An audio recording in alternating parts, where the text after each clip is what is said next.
Electricity prices up 1,010%. Don't worry. Gas prices are down 4. Essential groceries up 2,000,000,000%. Don't worry. Eggs down 18 cents.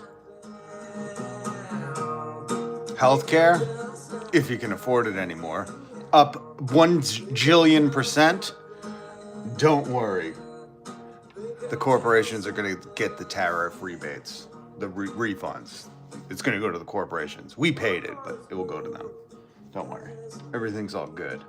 I'm just preparing you for the State of the Union, because he's not going to talk about being investigated by the FBI. We know that.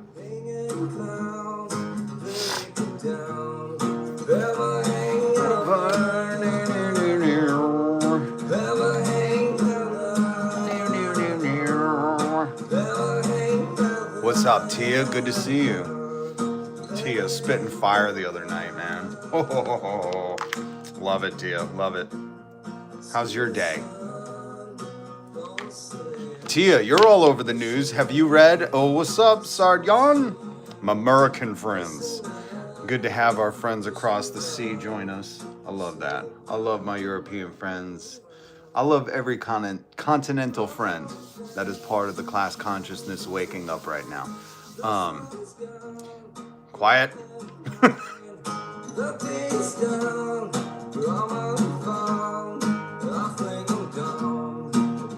Just happy. Na, na, na, na, na. Just happy. Na, na, na, na. Starting off with a little bunk bed coffin. The name is like he's sleeping in life and death. It's been a quiet day, huh? I thought you were telling me to be quiet, Tia. When Tia says be quiet, I shut the up, all right? Listen, I respect a strong, powerful, intelligent woman, all right? Small. Yeah. My mother raised me right, man. What do you think she had sons for? She used to say, I had sons so I didn't have to carry in my groceries. Get out in the car. I was just showing you the respect you deserve, Tia. Pity a Kitty Committee, what's up? I love all the posts. If you don't follow the Pity a Kitty Committee, go do that. They have pitties and kitties, and it's a committee, and it's adorable. And I love seeing the posts. I love seeing the posts. Good to have you here. Tia, did you read the NPR report? Let me hit the title for you. Justice Department withheld and removed some Epstein files related to Trump. Leave it. Listen, that title does no justice on this article. Okay, we're going to talk about this. We are going to talk about this. But we got some meme stuff to get to. We're going to meme the news. You seen this Make-A-Wish kid? This motherfucker. This motherfucker. Nothing hits like that first sip after a long day of protecting files. You know what I mean? This fucking dude spent our tax money to go chug beers. All right. Next president, if we ever have a president again, just waste all the money. Just fucking, I mean, at this point, there's no rules. Nothing matters anymore, you know? Fucking, if I could steal electricity, you know, allegedly people would. We can't. It's owned by multinational corporations, you know, to keep ourselves warm. But you know what I'm saying? Like, there's no rules. They're showing you that. 2 years ago, dude was like, I don't think the FBI head should be using private tax dollars for his FBI airplane trips. And now he's like, we're going to drink beers with the gold team. What a fucking loser. But here's the article I was asking Tia if she had read. Because this is a doozy. It talks about Donald Trump being investigated by, I believe, his own FBI. And not necessarily him so much, but the witnesses or victims, again, a lot of stuff is redacted, being interviewed by the FBI because it was not deemed uncredible, deemed unworthy, is because it held some weight. It held its water, as wrestlers say. I guess, you know, they don't want to retain that water weight. So is that where that originates from? Hey, it looks like you're holding some water. Yeah, I know. I got to put a trash bag on and go in the shower for 4 days. Got to cut those 3 pounds so I can, you know, weigh in a different way. Man, America's priorities are all wrong. Everybody's so crazy about looking fit when, who cares if your teeth are falling out? You can't heat yourself in the winter. Good God, man. Good God. Are you high? You wish you were a jet builder. That's why your name's Jet Builder. Sit at home drawing pictures of jets, being like, man, when I'm president, I'm making my own jet. They're like, you just drew 4 circles, you dick. You're like, I know, man. It's a new kind of jet. I believe in you. I believe in you, Jet Builder. You go do it. Trader hater. There we go. I am high. All you got to say is you met with your florist earlier and he gave you your medicine. I don't understand why fucking Americans are so like anti-cannabis. It's a medicine that cures seizures in children. And if you don't know that and you're still, from, I don't know, Oklahoma or some stupid state that's like, you go to jail for that flower. Rearrange your life. Rearrange it. Get outside of your podunk town with 2 fucking stoplights and, just see some stuff. See the world. You'll come back a changed person. But we're going to get to this article. A330 Airbus. Oh, come on, man. Is that your next comment? You said, are you high? And then you dropped an A330 Airbus.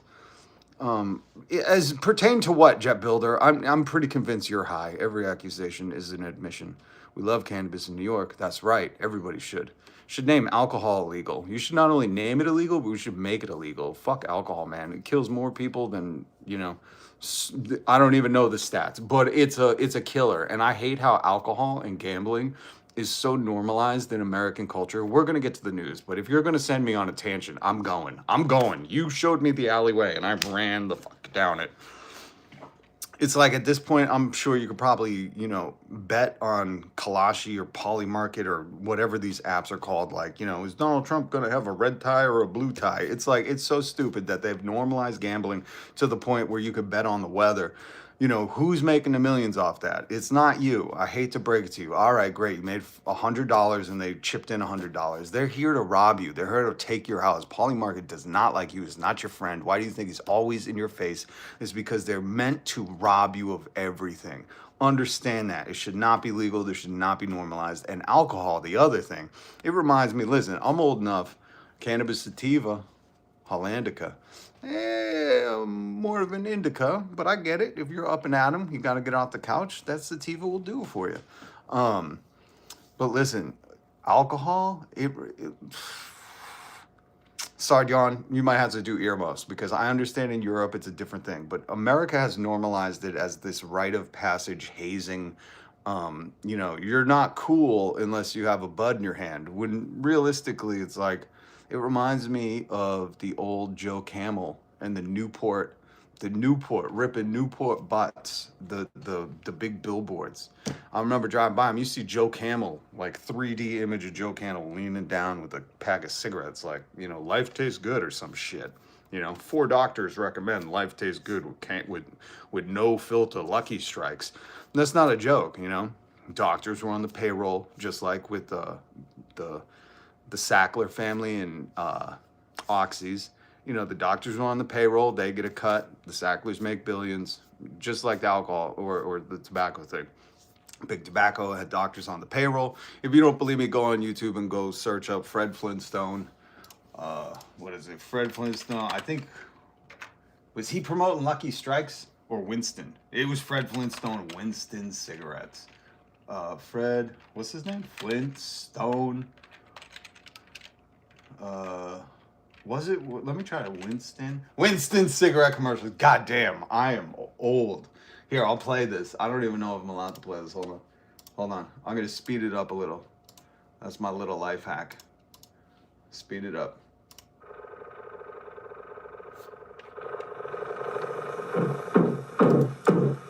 If you're just joining us, let me take this down. We're gonna talk about this in a minute. If you're just joining us, let's put this up. If you're just joining us, welcome. I'm Rob. Hit subscribe. I do commentary and entertainment. Mostly the entertainment is you just laughing at me, and I'm fine with that. Life is a joke. Get over yourself, And we're talking about how alcohol and gambling has been so normalized that America is kind of a disgrace, and cannabis has been shunned. I always get people from here being like, are you high? It's like, Who cares if I visited a fucking, florist, a botanist, a arborist?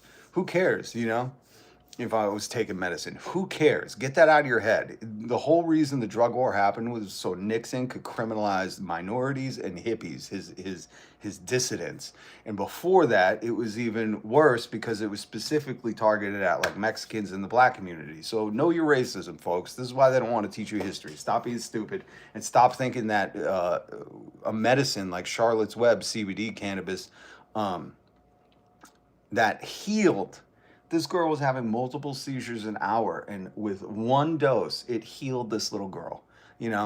I hate the fucking people who are like, we're for protecting the children. And then you're like, well, cannabis heals these children, heals them. And they're like, no, it's a drug. Who told you that? Richard Nixon, Tricky Dick, he's a liar. Remember, not a crook, was a crook. So that spawned me off. Somebody got me kicking down an alley, down Old Rabbit Hole Alley. That's what we'll call it. Old Rabbit Hole Alley. About how Poly Market and everything's gambling and liquor. Everything's gambling and alcohol. No, don't touch that weed, but you could drink as much as you want and beat whoever's near you. That's stupid to me. You don't see people, indulging in indica and then getting into an indica fight that doesn't even exist. And it just reminds me, what I was saying is, if you're an older American, if you're an elder millennial, you might have heard ramblings and whisperings of Fred Flintstone doing cigarette commercials, and you were like, no way. And here's one of them. They sure work hard, don't they, Bonnie? Yeah? I hate to see them work so hard. Yeah, me too. By the way, this is the America that, like, Donald Trump wants, where nobody questioned a guy on the weekend because he had worked all week, and the women are taking care of stuff. It's like, it's such backwards ass bullshit. It's just, don't question the male in the house, no matter if he's, a creepo loser who couldn't fucking, even not bankrupt a casino. Where's my bankrupted a casino meme? Let's put that one up. Here we go. But alcohol reminds me of this. How they're like, oh yeah. No, don't do cannabis, but you can have you can have a couple of beers and drive. I don't think every state has a no tolerance law. Let's go around back where we can't see him. Gee, we ought to do something, Fred. Okay? How's about taking a nap?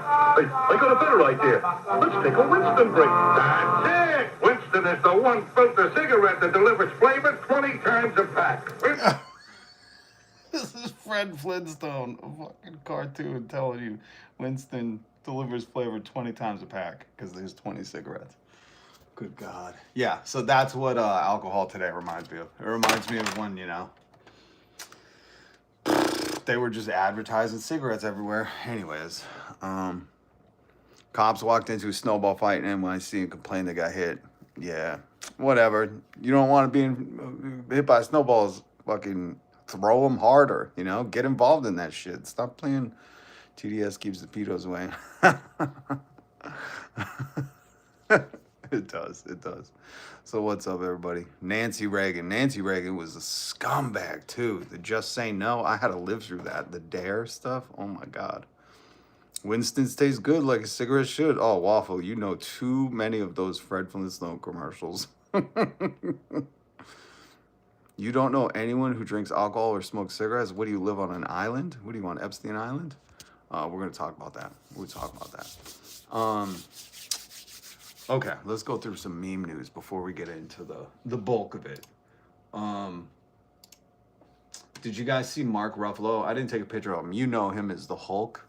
You know Mark Ruffalo. He's the Hulk. He said he had this to say, which I really appreciate Mark because, there should be more people coming out and saying this. In New York, rent is crushing people. Childcare now costs over $20,000 a year on average. All while Trump's policies keep making billionaires richer, while working families endure cuts to essential services. So last year, over 1 million New Yorkers came together to vote for Mayor Mamdani's affordability agenda. So who's getting in the way? Governor Kathy Hochul has a choice to make. You protect working families and tax the rich, or make Trump's cuts worse by forcing everyday people to pay more. 60% of New Yorkers, like me, agree that we should tax billionaires and corporations to fund childcare, housing, and transit. Working people shouldn't be the ones always stuck with the bill. This Wednesday, February 25th, thousands of folks are going. That's tomorrow.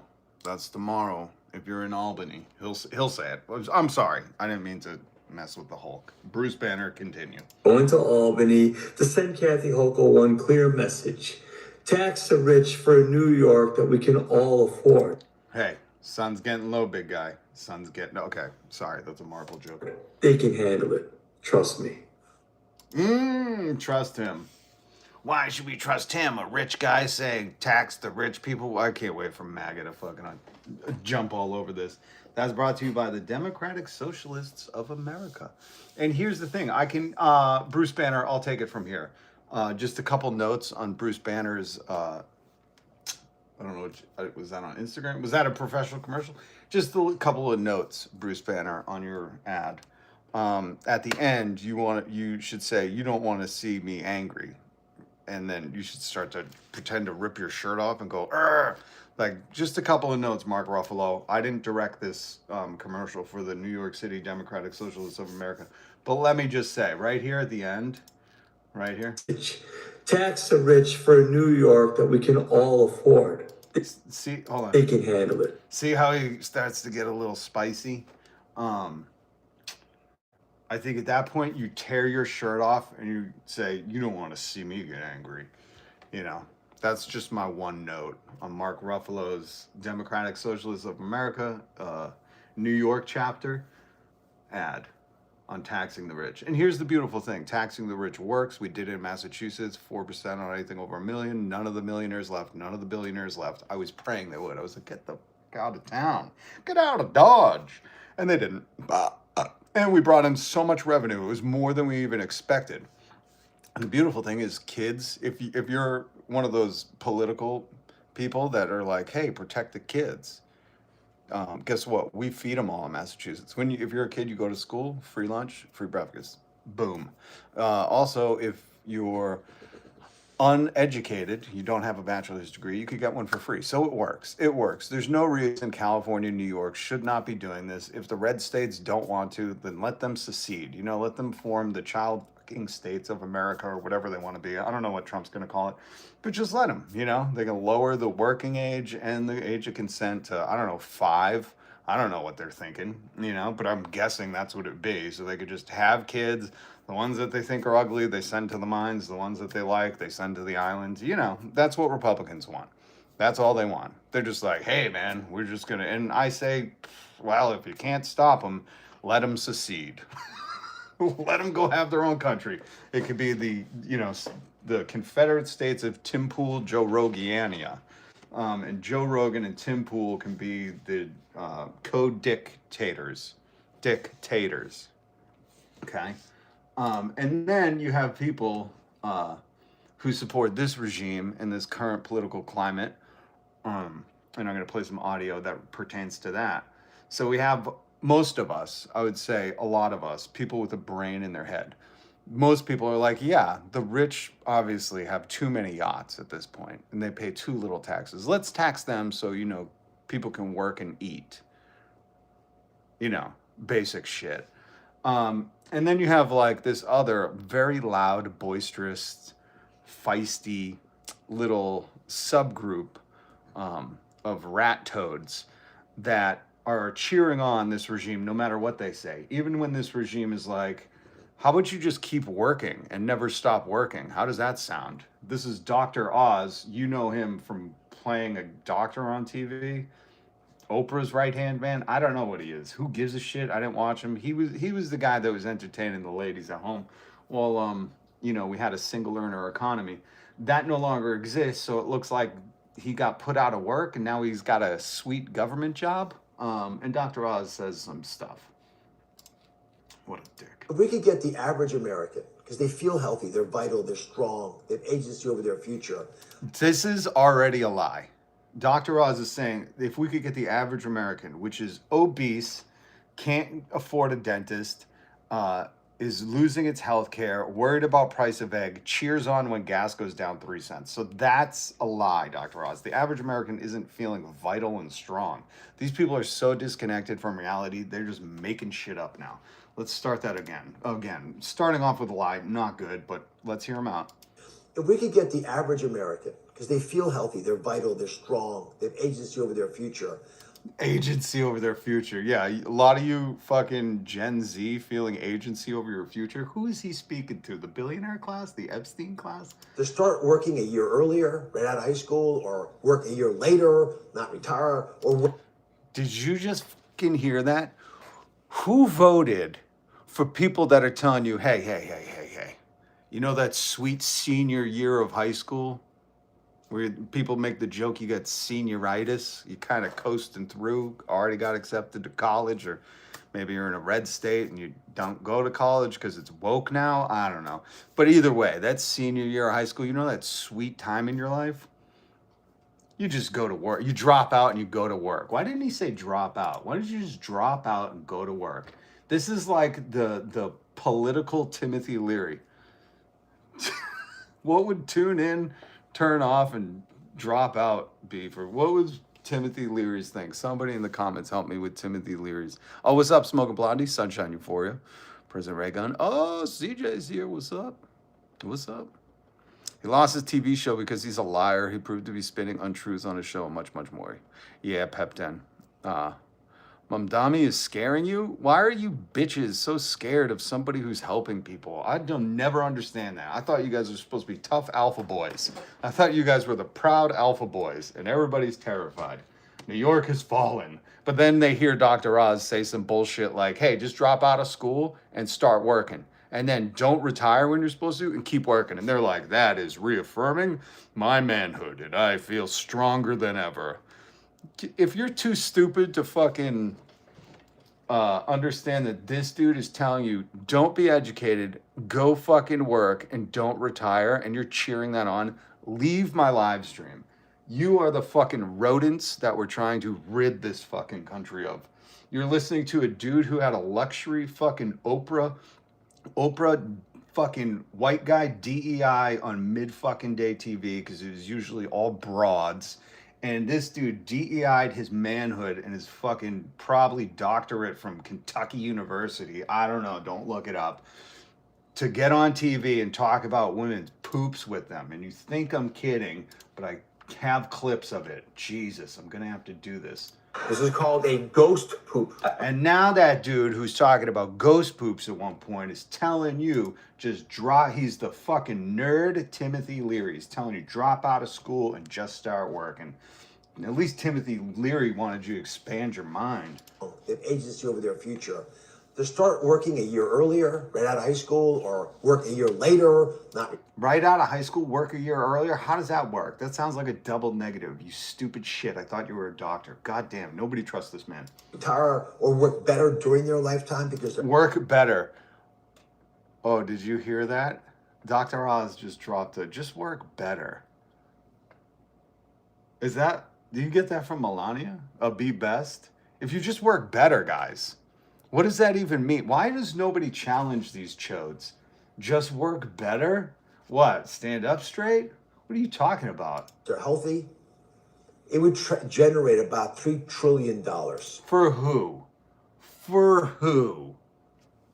Huh? You knucklehead? Who's getting that trillion? Huh? Because I know when they did the tariffs and then ruled them illegal, Howard Nutlick and his sons cashed in on that. They bought the insurance on it. I know that even when they were talking about giving the tariff refunds back, it was talking about going to businesses, the corporations. It wasn't talking about going to people that pay the tariffs. So for $3 trillion, who earns that? If you support people that tell you just work harder, just work better, just work longer, just drop out of school, go to work, don't go to college, go to work, don't retire, just work, it will make $3 trillion. And you're stupid enough to think that you're included in that earning of $3 trillion, that does not go to you. If you don't know anything about the wealth inequality in America, I suggest you look that up. It would be fun reading. You'll go down a rabbit hole for hours. I just can't believe people hear this and aren't fucking getting pitchforks and going to wherever you go to with pitchforks. An old scary castle where Dracula lives? I don't know. They're always going to some castle and it's always up a winding road. But we should be doing that. You know what I mean? Because this is outrageous. A guy who fucking did a TV show about poops is telling me to work better. There's a lot of stupid people in this country running things. There are, and it's you, Donald. So let me explain what that plop plop's all about. This is called a ghost poop. I don't want to hear Captain Ghost Poop tell me to work better, all right? How about you don't fucking tell me what to do, bitch? $3 trillion to the U.S. economy. To the U.S. economy. His corporate buddies. Okay? That would more than remove the debt. I forgot about this clip. I've already heard this, and hopefully you have too. I forgot about this. I can't do this shit. I can't do this shit. You know why? Because they don't care about the debt. They added trillions to the debt. They did it in cutting your health care and giving that money to ICE. They did it in cutting wealthy people's taxes. They did it stacking up debt upon debt that your great-great-grandkids, unless some kind of Prince and the New Revolution happen, they're all going to be, nobody's going to even own a tent. You know how they were bragging about the protests, everybody bought the same tent? In 30 years, the protests are going to be like, look, they're all renting the same tent. So get ready for that. Get ready for that. Your Amazon that you love, because you love coming home to a box, it's surprising. You forgot you ordered it. Ooh, a gift from me. Yeah, it's all going to be rental shit now. You're going to just pay a subscription to have that thing you thought you bought before there. And if you don't make your monthly payment on those cashews, or I don't know what you buy from Amazon, I don't subscribe to it. I can't listen to this. Anyways, there's some other news that I thought was very interesting. Thank you for deleting that, Sardjan. Josh Worm, what's up? Good to see you, man. What happens in a few generations with 90% of the money in the rich's pocket? Josh, we don't even have to wait a few generations. 90% of the money is already in the rich's pocket. I should have screenshotted the article. I was reading it today. It was the 1% own more wealth than the entire middle class. There were like 10 people fucking own more wealth than everybody else in America.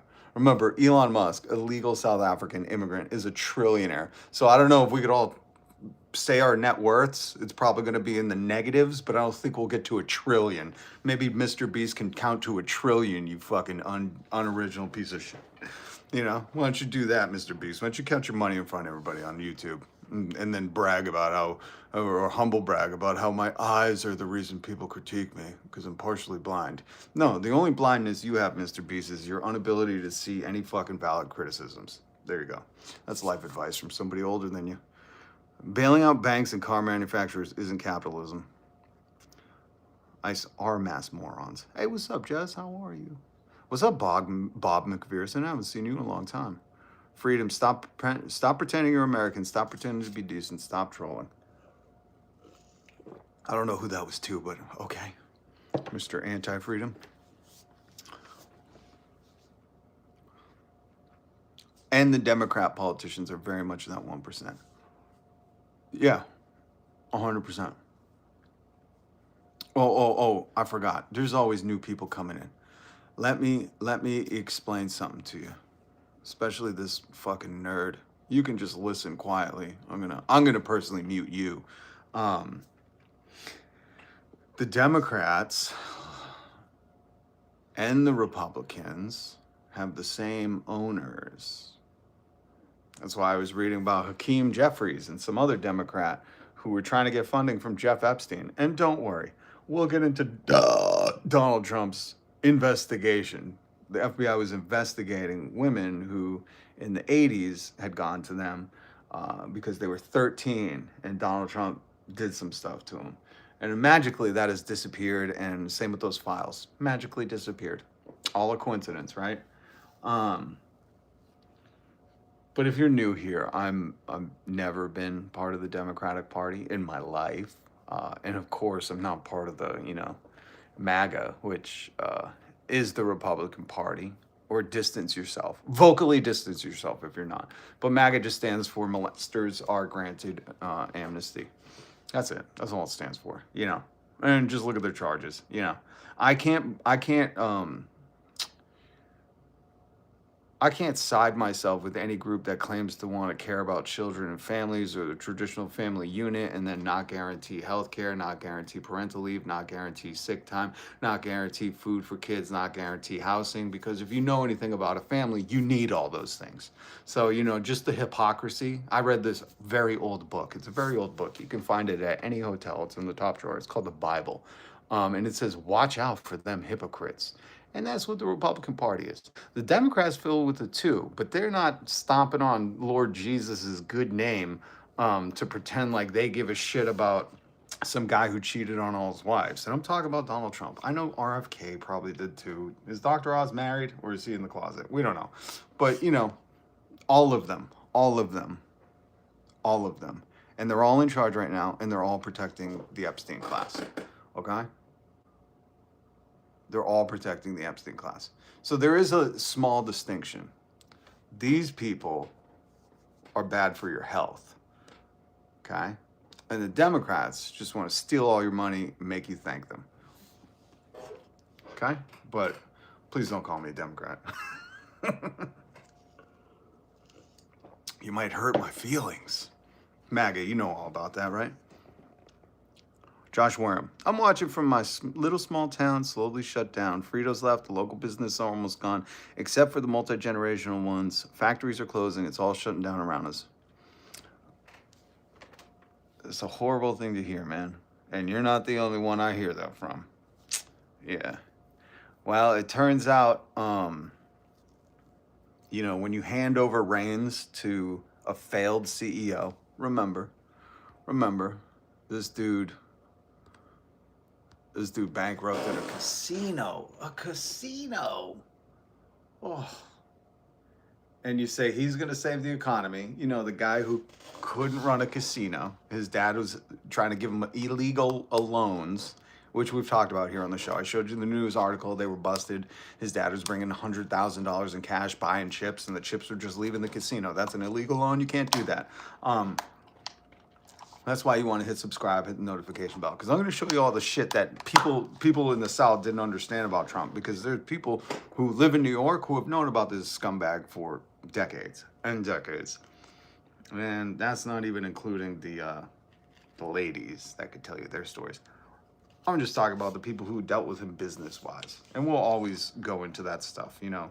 His racism from the 70s, the Fair Housing Act, his failed casinos, his hilarious steaks sold at Brook Brothers, because when you went to Brook Brothers, is anybody old enough to remember Brook Brothers? Used to be at the mall. You go in, and it was like a high-end Spencer's Gift. If you can imagine Spencer's Gifts, like a high-end, you know, like they had the thing where you went, you know, and they would have like foot massagers and shiatsu back massagers that you could slip on your chair anywhere. And Donald Trump is like, I'm going to sell steaks there. This is a good idea.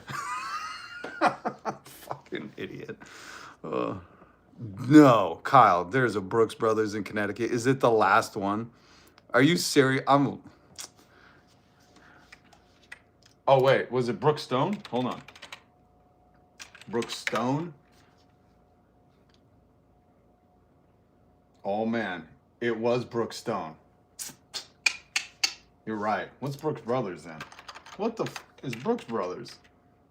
Brooks Brothers? What the hell is that? Oh, God. Oh, my God. It's upper white it's upper white trash clothing. Brooks Brothers. Oh, it looks like, you know, the Proud Boys had a casual Friday. Oh my God. That's what Brooks Brothers is? Brooks Stone. That's what I'm talking about. Founded in Brooks Brothers, in case anybody didn't know. Founded in 1818 by Henry Sands Brooks. It's an American luxury apparel brand. That doesn't look luxurious. I wish I could bring up this sweater. $250 for that sweater? It doesn't even fit that guy. Yo. Come on. He looks like the dude grinding in the Bad Bunny thing with the other dude, you know? He looks like he's on an off day in heated rivalry. That dude looks... Come on. Brooks Brothers is high end. I love how... we're going to go down another little side alley. I'm pretty sure high fashion is a grift on all of the people who buy into it. You know, I'm pretty sure. I know like these fashionistas, and if you are one, I'm not making fun of you. I'm making fun of like what's his name? The guy who created Brooks Brothers, Henry Sands Brooks, and like Tommy Bahama, was that his name? And Tommy Hilfiger. You know, like I'm pretty sure those dudes were like, let's see if we can make the gayest clothing ever and make people pay a lot of money for it. I'm pretty sure it was a grift. It started as a bet. Tommy Bahama's brother was like, there's no way you're going to make those people wear those stupid outfits. And he's like, you watch. If I make the stupidest outfit and sell it for $200, they'll buy it. I'm pretty sure fast fashion is all about making people look as dumb as they can to lose the most money. Oh, man. That's good. That's a good theory. Anyways, prove me wrong. Okay, we got a PDF lover in the chat. We're going to quiet you now because we understand you can't say anything that's, you know, adding to the conversation. You're just you're essentially a bot. I call these people bots because they don't add dialogue. You know, they're just like, I love Donald Trump. And it's like, we know. We know why too. You know, Smart people don't like me. because smart people don't like him. He called you stupid. Sorry. The Emperor's New Clothes, 100%. 100%.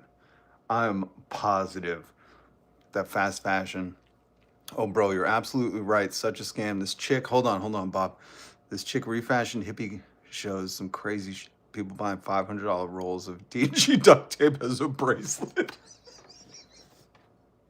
I'm pretty sure with the right marketing team, high fashion, you could sell people it's like, you know, the art where, do you guys remember, I think it was a couple years ago, somebody did an art piece where it was just duct tape with a banana to the wall. They just duct taped a banana to the wall, and everybody was like, oh my god, look at that art. I don't know if it was a joke or not. It's just like when somebody snuck into the Louvre. Hold on, let me bring it up. I still got it. Somebody snuck into the Louvre last week and posted this, and I'm not sure if they've even recognized, because as he's sweating now, 2026 could be a fine art piece. And that's the beautiful thing about like fine art, fashion. This is why I tell you, you know, just listen, if you want art in your house, make it yourself and make it, you know, get crazy with it. Take your medication or go off your medication and then do the art and then hang it at your house, okay? People will come over and they will be wowed. They'll be like, what is that, a Basquiat? What is that? Do you have an original Picasso? You know? And just don't even tell them. You sign it, date the back, whatever, but don't tell them. Always make your own art. But that's the beautiful thing about like fashion and art. I'm pretty sure the high-end stuff is a scam. Like, think about Supreme. I don't even know if that's still popular. It's a basic fucking Walmart t-shirt with a fucking patch that says Supreme. And people are willing to pay exorbitant amounts. I'm pretty sure if we just found that Supreme patch and put duct tape, or remember the slap wrist bracelets? Who remembers the slap wrist bracelets? You have to, from the 90s. Oh, if you had one of those in the 90s. I know they're a nickel, does it now, but listen, the technology was just burgeoning in the 90s, okay? So if you had a slap bracelet, coolest kid on the bus, okay? I'm pretty sure if we made a Supreme slap bracelet, just feel me out on this, okay? Is there any producers here in America? Union made producing slap bracelets? Hear me out on this. Here's my pitch. We make slap bracelets, all black with white lettering that says Supreme, and then we sell them for 1 million times the cost. But you got to target the right people. You got to get like a dope like Kanye West to buy one, and then, you know, that whole grifting universe will start latching onto it. They'll be like, do you see the new Supreme slap bracelet?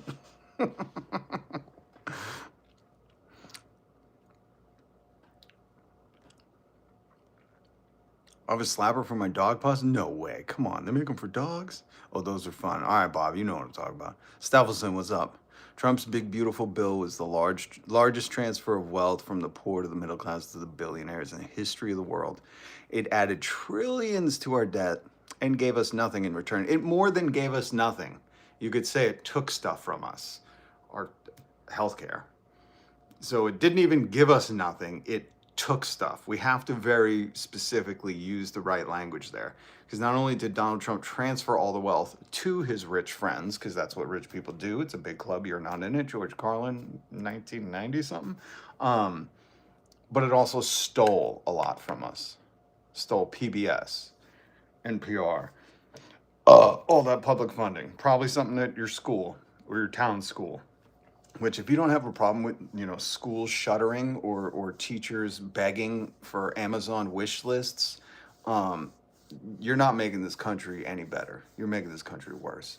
When cops can fucking have, Fortnite style fucking artillery, and the teachers are like, hey, I got an Amazon wish list, a pencil, please, please, please help. I would say the country's not doing good. Not doing good. But that's just my gauge on it. You gauge it yourself by, if these guys are in charge or not. I think that's how MAGA does it. They're like, are creeps like me in control of everything?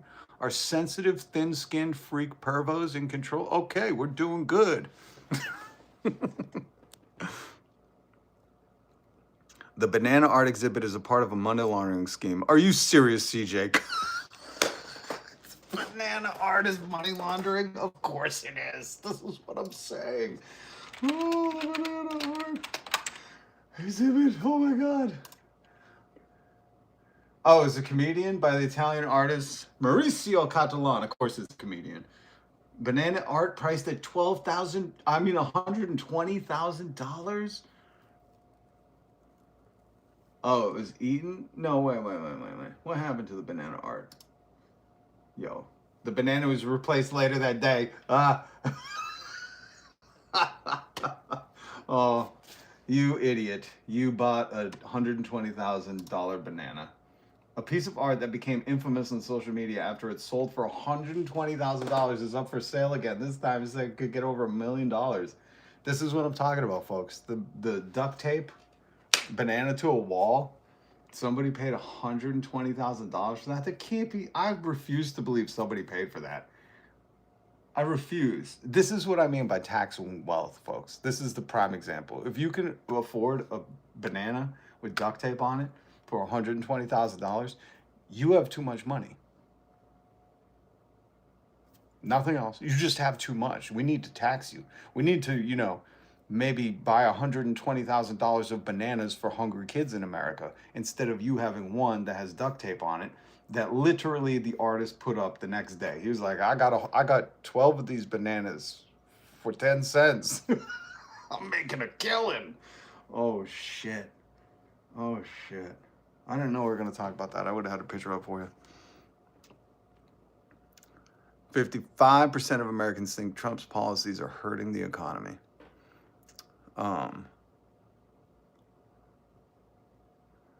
Oh God, listen, Nadine, I gotta put you in timeout. We'll come back tomorrow, hopefully educated. But, oh wait, whoops, I don't know who I deleted. I was trying to do Nadine. A couple bot things. There we go, Nadine. Take a timeout. If you think education is bad, how do the French say it? La fuck you? I don't know how the French say that, but I would just assume it's something like that, like la. I gotta get my French friend on, Darine. I hope you're doing well, because she'll tell me how to say it. Dun de veil, I think that's shut your mouth in Irish, in Gaeilge. So I'm pretty sure. I could be wrong on that one. Dun de veil. Nadine, just shut your mouth, okay? Shut your mouth. I hate people who like to climb the ladder and kick it out behind them. And I'm pretty sure you didn't not go to school your whole life. You might have made it to 8th grade like Tim Pool, but at least you went for a little bit. You got the experience. You rounded yourself out a little bit, probably got teased a little too much and said, fuck it, I'm out of here. And now you're bitter and you don't want anyone else to have an education. That's not the take we have here. We want everyone to have a good education, so.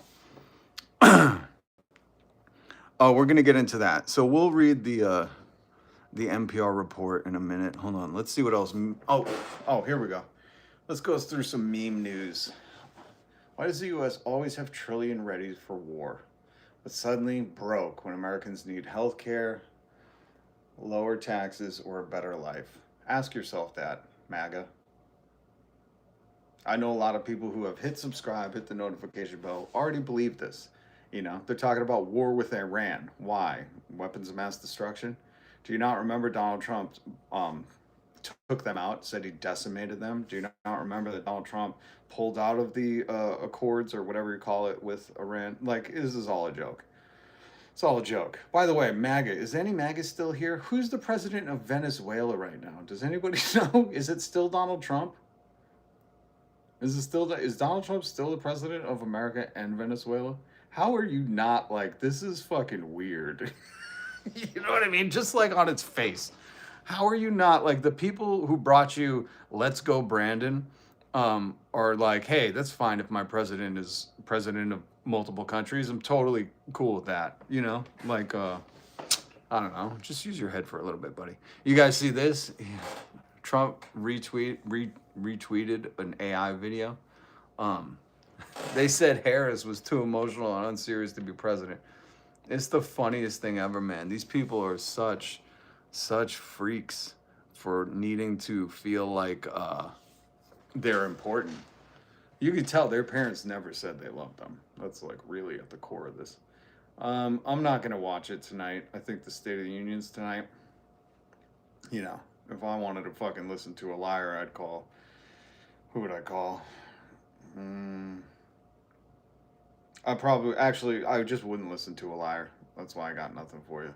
So, I don't know, if you're going to listen to a liar in the theatrics of politics here in America, well, maybe somebody boos or stands up and says something. It's like, unless you're going to stand up and say you were Jeff Epstein's best friend and you kids, you know, I'll watch the clips later. If somebody even says that. I bet no Democrat has the balls to say that. See, MAGA? I'm not friends with the Democrats either. The Democratic Socialists, I am, and the Independents. But this theatrical politics thing really bugs me.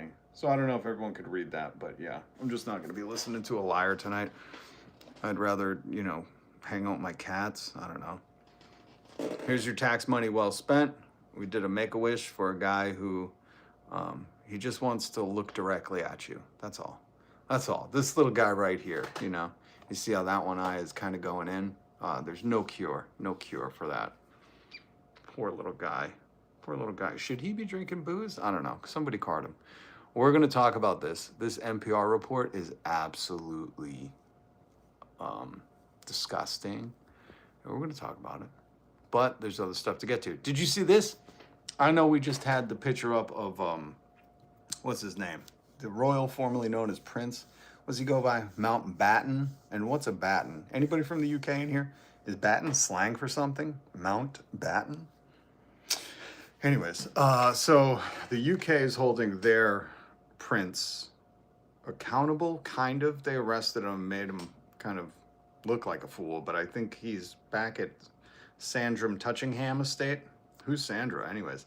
But this in the news today was, or in my feed today, was kind of crazy.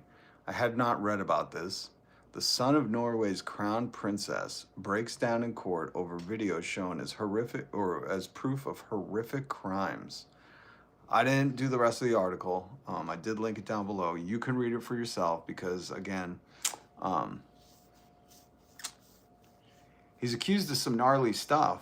But even Norway, who I didn't know they had a crown princess, and the son, wouldn't he just be the prince? What's up with the weird language? Is even being held accountable. So here in America, capitalism is more powerful than a monarchy. Does everybody understand that? There are monarchies, faux, fucking aesthetic, whatever you want to call it. There are monarchies that are facing more justice than the American capitalist Epstein class elites. Is that what you meant by drain the swamp, MAGA? I can't figure this out. I can't figure. Did you mean drain the swamp means that everybody who you worship has no accountability? Because how? How? How do you not understand that people hate you? We've gone to war, revolutionary war over monarchies, wanting to, what would you call it? Tax us without our representation. Now, I know our tax money was used for this Make-A-Wish kids trip, but is that what we want to go into? Nobody wants healthcare, I guess? Nobody wants rent control? Oh my God. So yeah, I just wanted to point out again that capitalism is more powerful than any monarchy in the world. Nobody is seeing justice here under capitalism. There's a two-tier system. If you steal a loaf of bread, you'll probably go to prison. And the elites here that we're going to read about in a minute can do whatever the fuck they want and just hide the evidence. Excellent. You guys see this? I love Luke Skywalker. Without the dots, it looks like a polygraph test results from a pathological liar. This is funny. I love the meme news. Also this, it's official. Nick Shirley will be at the President Trump's State of the Union address. This is huge. Huge win for the illiterate community. This kid's such an idiot. Old Velcro shoes, I call him. Oh yeah, this is for the people yesterday who didn't understand that the CIA, works with the cartels. Just in case you didn't know. Just in case you didn't know, if you dummies are still here from yesterday. You're like, oh, you think the CIA? No, I don't think. We know. We know. We know. We know. We know. We know. We know. Anyways, you should just read. Very simple. Look at this turd. Look at this turd. Let's go into some approval ratings. This is from USA Today. I didn't link this below. You find it for yourself. I'm not promoting USA Today. I just thought it was funny the way they put this. Like most Americans, I'm excited to watch a president who's polling worse than anchovies deliver a State of the Union address. This is so USA Today. Polling worse than anchovies. That's some, morning radio BS where it's like, what only has a 56 approval rating or a dislike rating? You'll never believe it, but your wife smells like it. Or, some cheesy, stupid, fucking risque Ryan Seacrest joke. That's why radio's failing, because you guys don't live outside of the box. I've told you that for years, but whatever. Be a corporation, fine. You don't have a soul. You might have Citizens United chip, but you don't have a soul. So then he says, in which he will undoubtedly tell us he is amazing and everything's great. Ooh, can you bet on that on Polymarket? Donald Trump says everything's the best that's ever been. He's the greatest president since presidents were invented. You think I'm kidding about the anchovies thing? No, we didn't. I didn't think you were just making a random fucking guess up there. I didn't. But go on. You've hooked me. I'm not. A 2025 YouGov poll found 56% of Americans either hate or dislike anchovies. Yo, this guy, whoever wrote this, I don't know who wrote this. He's been sitting on this gem for a while. He's like, just wait until his polling numbers drop. I've had that anchovy stat in my back pocket for months now. He sent this article to his mom. He's like, Mom, I dogged the president saying he stinks worse than anchovies. He didn't even say stinks. He didn't even say stink. How do you not say stinks in an anchovy joke? Come on, man. Come on, man. It writes itself. A YouGov poll found 56%, whatever. A New Washington Post poll found 60% of Americans either somewhat or strongly disapprove of how Trump is handling his job. What is his job anyways? To just compliment himself? To make AI videos of himself? What is his fucking job, man? What is this guy's job? To rob us? I'm pretty sure he's just a thief. And then they post this great picture. I still can't get over people worship him. Like, how do you see this and go, man can cut a rug? That's a man's man right there. Look at him. Look at that man. Oh, shit. The comments were paused. I'm sorry.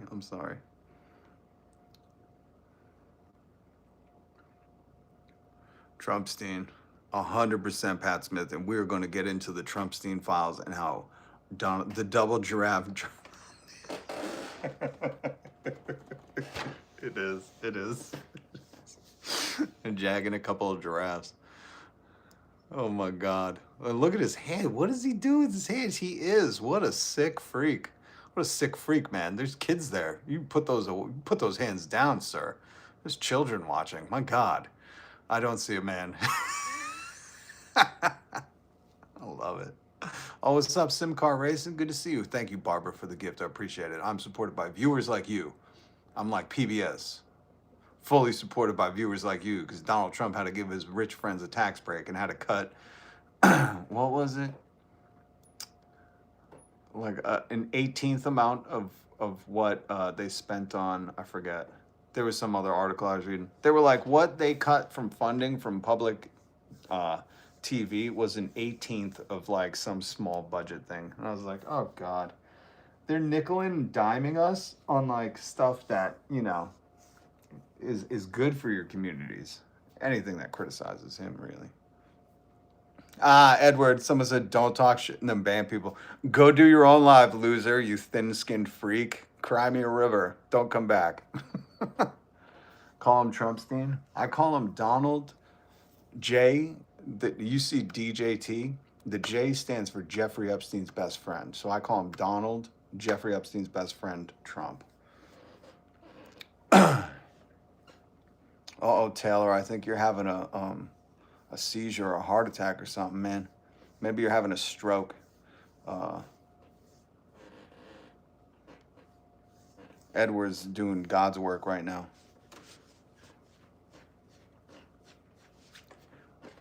Okay, so he's going to deliver the State of the Union. MAGA, you know, has their DVR set. They're going to rewatch it through the night while they...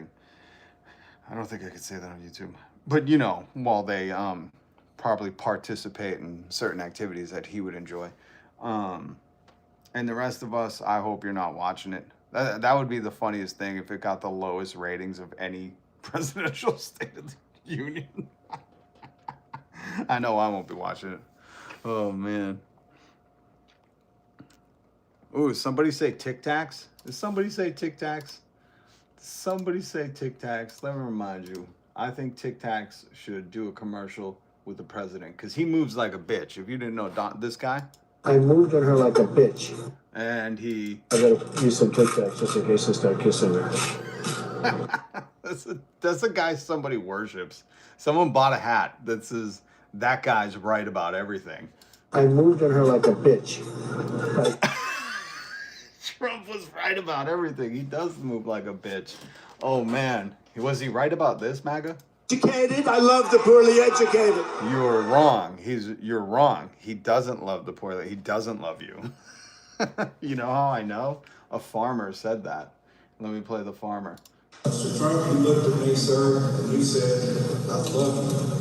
Mr. Trump, I need to see the fruit of love. Oh, Mr. Trump, that Arkansas soy boy farmer, because he farms soy, needs to see the fruit of your love because you don't love him. So you don't love the poorly educated. And I get it. Not many do. That's why they're bitter. Yes, the USA Today, not honest. They're clearly lying about the State of the Union and the approval ratings that I just took it from USA Today because of, again, I know you're new to Earth. And it's hard for you to pay attention, but because of the anchovies joke. I thought that was hilarious that this guy was like, I'm cracking a gem on this one. You know, sent this article to his whole family. It's amazing. It's amazing. Why do these nerds that get muted fucking go leave comments after? Guys, we understand you're lonely. Go find somebody else. We ain't your friends, okay? We ain't your friends here. If you're a maggot and you're just gonna want to speak to the manager and complain, just fucking go to Tim Pool's thing. He'll placate you. He'll pat you on the head and tell you everything's okay. You nervous for the State of the Union? You nervous for the poll numbers that, again, 60% of Americans hate this motherfucker, and that's not a USA Today thing.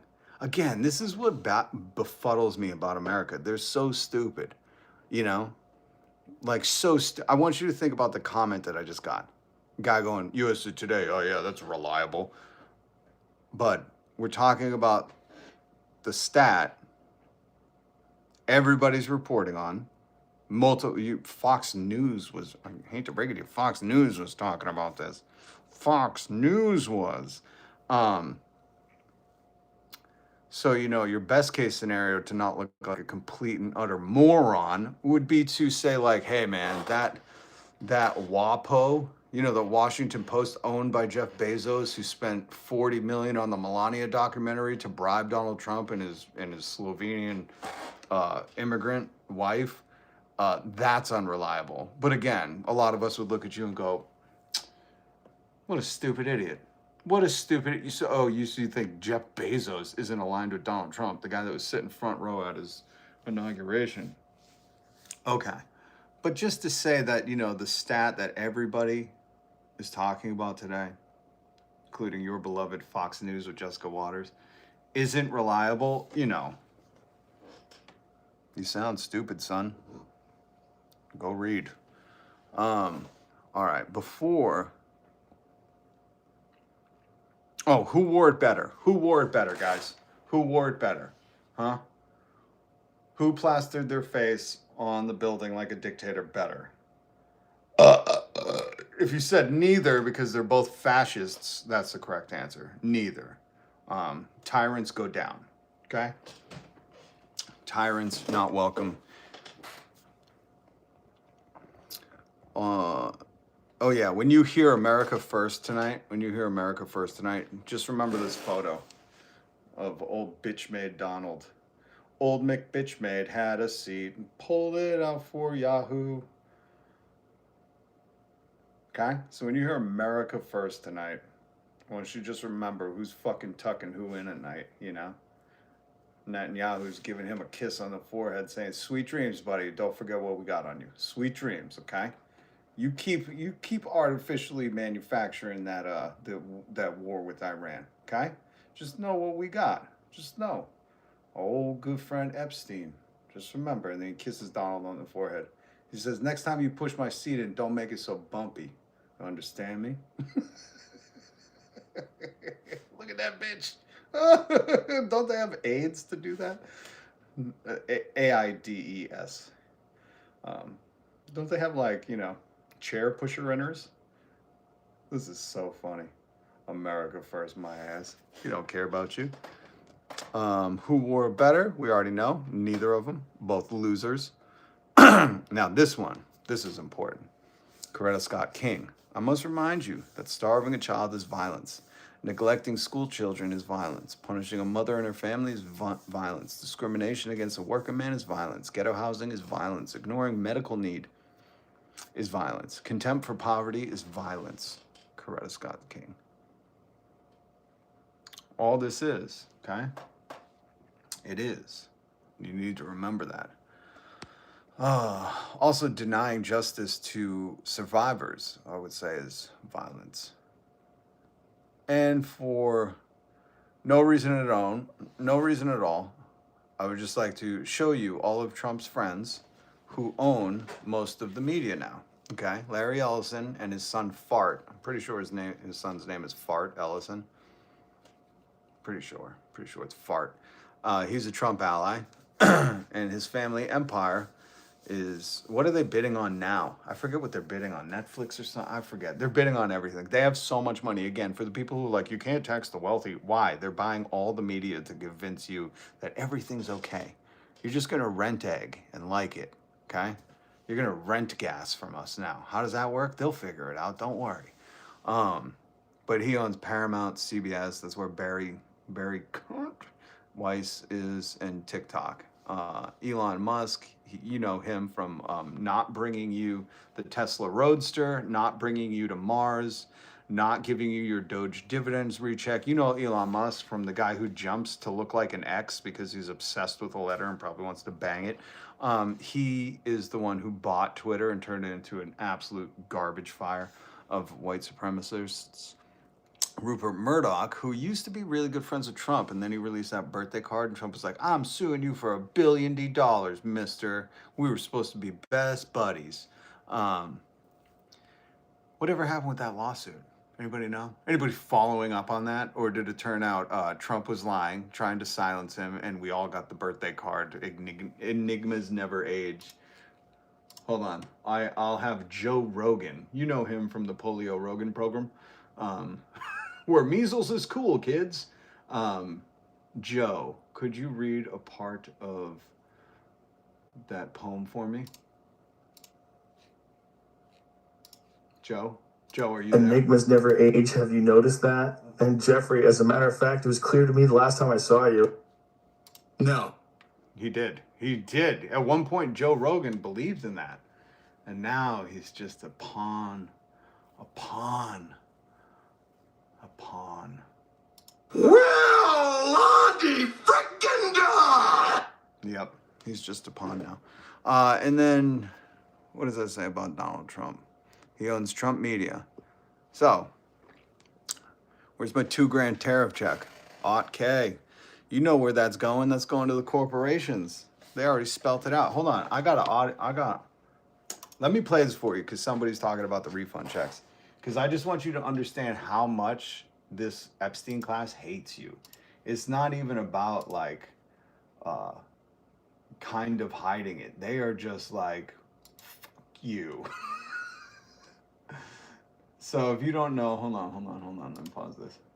2 minutes. I don't want to listen to 2 minutes of this. But if you don't know, the tariffs are illegal. Howard Nutlick, whatever his name is, Epstein's best friend. You remember Howard from saying, all right, you guys caught me. I went to lunch on Epstein Island with all my kids. And then I left with all my kids, which is not a suspicious thing to say at all if you're a parent. You know, everyone that's a parent usually is like, I took my kids to McDonald's and then I left with all my kids. It's a very common thing to say. Somebody investigate him. How many kids did he used to have? Anyways, Howard and his sons are cashing in on the illegal tariffs. But more importantly, where does that money go? Well, if you're a subscriber and you hit the notification bell, you know about a year ago when the tariffs were implemented on Liberation Day. This time it's seriously going to cost you, whatever they're calling it. We talked about Jeff Bezos, the Walmart CEO. There were more CEOs. They said, we ain't paying those tariffs. We're passing that on to the consumer. And Donald Trump got very mad. At Amazon, at one point, they had the tariff charges on there. And that's why if you go shopping, sometimes they'll say, you know, this is the price without the tariff charge. Because they're letting you know, we don't pay for that shit. You is. But now that the tariffs have been deemed illegal, where does that money go if it's not already spent by Donald Trump? Probably buying people's silence? I don't know what you would spend that much money on. But they've said it's going to go back to the corporations that admitted we're not paying it. So they're double dipping. They're getting to charge you more for products. They're still making historic profits. And on top of that, they're going to get the refunds that should go to you. And here's a small business owner, and this clip I thought was incredible because, like, to show your face and say, like, oh, we charged you and I'm keeping the money, like, you just figure that'd be dangerous. You know, people are hungry, man. Egg, you know, people are hungry for egg. They're hungry for them 12 cents off gas. And I figure you go around humble bragging like this and you're going to get fucked up. One of the crazier threads that you're going to start hearing about. President Trump took a massive L today with the Supreme Court ruling that he, in fact, is not allowed to impose tariffs. They're going to have to pay all that money back, right? It's like $240 billion. They're going to have to pay it back. But good news for me and for any company, because we already priced in tariffs, right? So you already raised your price. You understand what that means, right? Everybody understand you priced in your tariffs? This is what I was talking about when I said the Walmart CEO was like, we ain't paying. No, Walmart isn't in business to fucking make you have good finds and good value. We are here to make a lot of money. We sell you shit that don't last long and we charge you a premium. Walmart ain't about to pay some tariffs as a good citizen. No, we are citizens united. We have the rights to buy politicians, but no soul. We pass that shit on to you. All right? And that's not from me. Look this up. The Walmart CEO said it, and then Donald Trump scolded him like a little bad boy he was. Okay? The Walmart CEO said, you're paying the tariffs. We all clear? That's what this guy means by pricing it in. He's saying our prices went up because we got to pay the tariffs, but we don't pay the tariffs. That's why we priced it in, so you could pay the tariffs, you little dummies. Keep voting for Donald Trump because we're getting filthy rich off this. Accordingly, people are already okay with it, and now we're getting that money back. So And did you hear this small business owner? He said, and now we're getting that money back that we didn't even pay in the first place, that we priced in to charge you for. But now Donald Trump's going to refund us that money because, you know, they're businesses. And that's who he's friends with because he's a wannabe businessman. Don't forget, Donald Trump fucking bankrupted a casino. He's a wannabe businessman. He's not even a CEO. He just inherited his dad's company. Go look it up. The Fred Trump Real Estate Company. It wasn't his. He didn't even create that. Okay, he's a wannabe businessman. And he is now fucking robbing you twice. Once with the tariffs and the second time with the illegal tariffs, which he's going to give back to the corporations. Party of the working class, huh? Draining the swamp, huh? basically just like double your margin in a day. Double your margin in the day. So while you slop hoes are telling me about 8 cents off gas, these business owners are going, bitch, we just doubled our profits. We charged you, we priced it in, and then we turned around and we're getting the refund that should go to you. Oh, joy, joy, joy. I can't believe this fucking business owner. I'm not showing his face because, you know, I didn't take a picture of it, or I would blast it everywhere. I'll share it in my community post later. Just hit subscribe and the notification bell, because this fucking clown school, I can't believe that you would go on TikTok or whatever and brag about this. Bro, be careful out there, okay? People are hungry. People looking for egg. So at some point this year, I'm probably going to get a nice little check for well over 6 figures. Okay, so just to clarify, this guy charged you more money to offset the cost of his tariffs. I like that. I don't know who makes it good trouble, makes this TikTok video. Go follow him. I like how he talks. He sounds like a 1930s gangster. Hold on one second here. You see? I love this dude. What, do you come from the fucking past? And now the government might have to refund businesses like this guy money because the tariff... Man, see? I'm not that much on TikTok, but I might have to go follow this dude. Man, see? Do you get what I'm explaining here? You're being zappoed. You're being capuccia. You're being an Al Pacino. You're being Al Pacino'd. No, not Al Pacino. What's his name? You're being Al Capone. I love that dude. That guy's funny. So anyways, we got to get to the real news of the day. And before we do that, I actually have this audio for you that pertains to the Epstein files. Oh, did you guys see this? Did you guys see that? I thought that was an interesting statement. I thought that's an interesting statement, you know? Just an interesting statement. I don't know. Oh, and before we get to anything, Bitcoin mining is no longer profitable after crypto's latest downturn, according to a new analyst. Hey, all you crypto bros, please don't fucking get in the chat. Yeah. Anyways, Kentucky House of Representatives had passed a bill that would effectively ban AI from acting as a therapist. Therapists would be able to use AI as a tool, but it would not be able to create treatment plans and would not be able to directly interact with clients. I just want to do this little last news before we get to the main Epstein news. They were investigating Donald Trump. That's in the FBI files. The Epstein FBI redacted, and probably now you can't find files, but thank God for NPR. This is crazy that I'm guessing other states will allow AI to act as a therapist. I just wanted to bring this to your attention because if you start seeing very questionable looking AIs that sound like Joe Rogan, because I'm guessing his voice is used to sell stuff, or, you know, there was a time where it was like Joe Rogan trying to sell you some military grade fucking flashlight that was also a watch, or Elon Musk telling you about like these first 1 million investors are going to triple their money. And AI is real creepy, deepfake AI stuff. So if you see like, you know, an Uma Thurman therapist, just stay the fuck away from it, okay? That's my public service announcement for today. Hold on, let me get the music. Hold on. This is for all my elder millennials. By the way, are there any elder millennials in the live today? I love my elder millennials. I love you guys.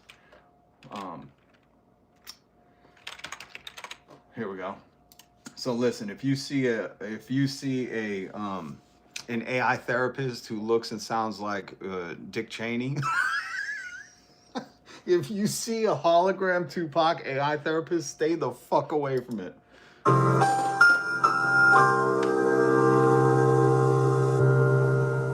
Okay, that's for my elder millennials, because you know what happened after school. You got home and you were told, don't smoke weed. It will make you lazy or something. And turns out, no, you were just medicating yourself from your local florist. That's all. That's all. Yes, they are. Hold on, right here. Dope Girl Fresh. Richard. All right. I'm a Xennial. Yeah, that's the same thing. Smoking Blondie. Xennials are the elder millennials. That's what we are. The Xennials are the elder millennials. Don't worry, I had to look all this shit up too. Xennial here. Just so you guys know, the Gen X millennial crossover, I call it because a friend of mine would say he's an elder. she would go show some respect to the elder millennials. So I just always refer to myself as an elder millennial. But yes, we are the Xennials. Sorry, I really wanted to see who's here. I love that I got the elder millennials here. Like, this is our time to shine, elder millennials. We could totally fucking uproot the system, throw it all to the curb. When institutions fail, you don't reform them, you replace them. And I feel like, the Gen X kind of failed us. The boomers absolutely hung us out to dry. And I feel like we owe it to Gen Z and Gen Alpha or whatever they're going to call it, like to, step the fuck up and really reject this system. Full fucking chest and heart and, all that motivational quote shit. So I'm proud of us, Xennials. I think thus elder millennials, it's time for us to lead. And we're not used to that because, usually people are asking us to fix the printer and shit and whatever. Anyways, what year ends elder millennial? You know what? Because this generation is so important. We're a generation amongst ourselves. I'm going to look it up, but I just want you to understand, if you're not a Xennial or an elder millennial, you have to understand something. We grew up with zero technology, okay? Fucking Atari. That's what we knew.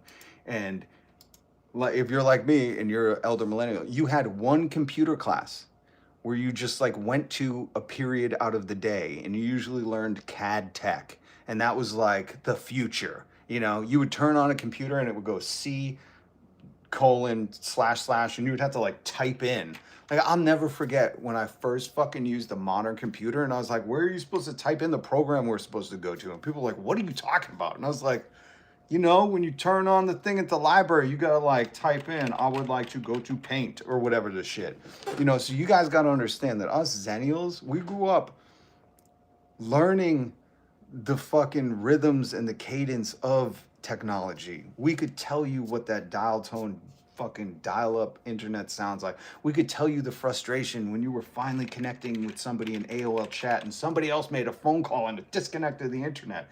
We were there for the AOL fucking online CDs and everything and magazine. We had piles of them. I'm sure some of you still have them in your moving boxes. We are a unicorn. There will never be another generation like us until, the robots take over and the cyborg stuff happens and the water wars against Nestle. But that's in the future. I can't share too much about that. I've seen a vision. What year? Hold on. Gen Xennial. Let's find this out. Okay, Xennials are a micro generation. Are you guys ready for this? Hold on. Let me take off the background. We still got some people here, or is this too deep in the weeds? We're going to get to the Donald Trump being investigated NPR article. If you just want to read it, I linked it in the description. I'm so sorry, but I really like to take care of my elder millennials. We're finally coming of age, guys. We're big kids. We all got our roommates, and we bought our one egg. We're the motherfuckers that, when they brought vinyl back, us Xennials were like, God damn, give me a tape deck, bitches. I still got House of Pain single. I love us. I love us so much. I'm sorry, Xennials, aka the elder millennials, we're the greatest generation. I know the greatest generation is the one that fought the war. Who, we had Desert Storm. We couldn't fight that one. We were too young. Xennials are a micro generation born between 1977 and 1985, sometimes cited as 78 to 82, who bridged the Gen X millennials. Often called the Oregon Trail generation. I've never heard that and nobody used that. That is stupid and I could never beat that game. Fuck, we're not being called that. We should be called like, will anybody have any ideas? Anybody have any ideas? The StarTAC Motorola phones? Oh my God. How about the Nextel? Hold on, let's get a Nextel fucking. If you recognize this, this was like the hottest shit when I was in high school because you could Nextel people. I didn't have one, but people could Nextel and it was a walkie-talkie. Who knows the Nextel? Nextel walkie-talkie chirp. There we go. Gimme it. Gimme. I've been. Wait. That's a song? That's a song? Are you? Hold on. Fuck these ads. Usually not a. Oh, skip.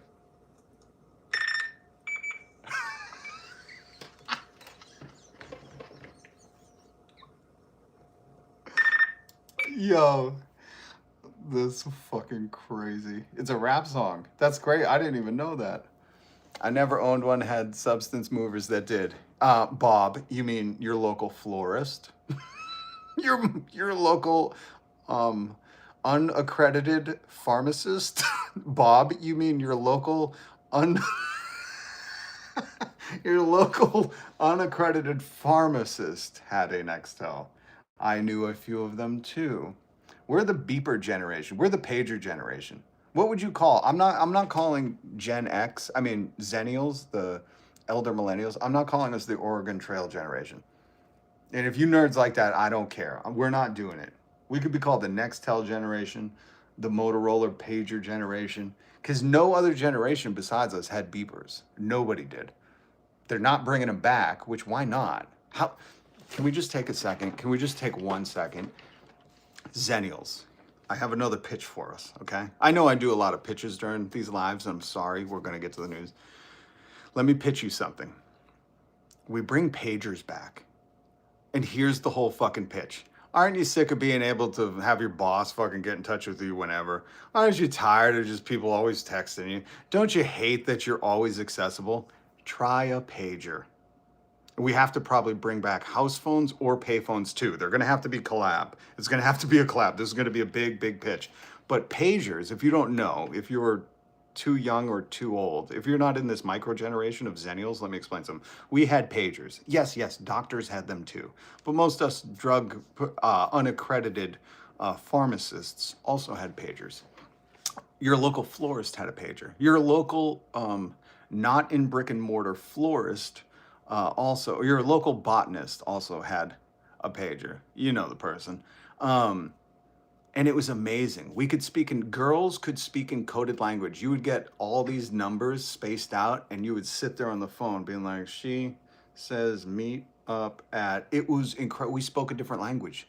It was a fucking different language. And if you were too old or too young, you missed it, man. And I'm saying Xennials, page 911, 304. Look at this. This is the most incredible fucking thing in the world that people are telling me the language they spoke on beepers. My God, I love all of you who did that. Greg Wright, Smoking Blondie, fucking A. That's what I mean. It's like, I guarantee you, don't put it in the chat, but I guarantee you, Xennials could tell you their house phone number. They could tell you their best friend's phone number. Phone numbers, those are things before you just press the name with a face on your phone. We used to have to dial the whole thing. And some of us dialed it like this. I'm not kidding. We knew the whole number and we knew many of them. We were so smart. We were like fucking Will Hunting and Good Will Hunting. I feel like I need to pour one out for the fucking, where do I pour this on my computer? I don't know.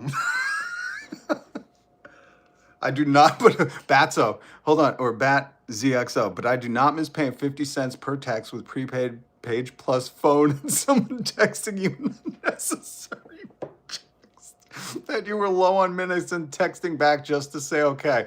All right, God bless you, because I get that.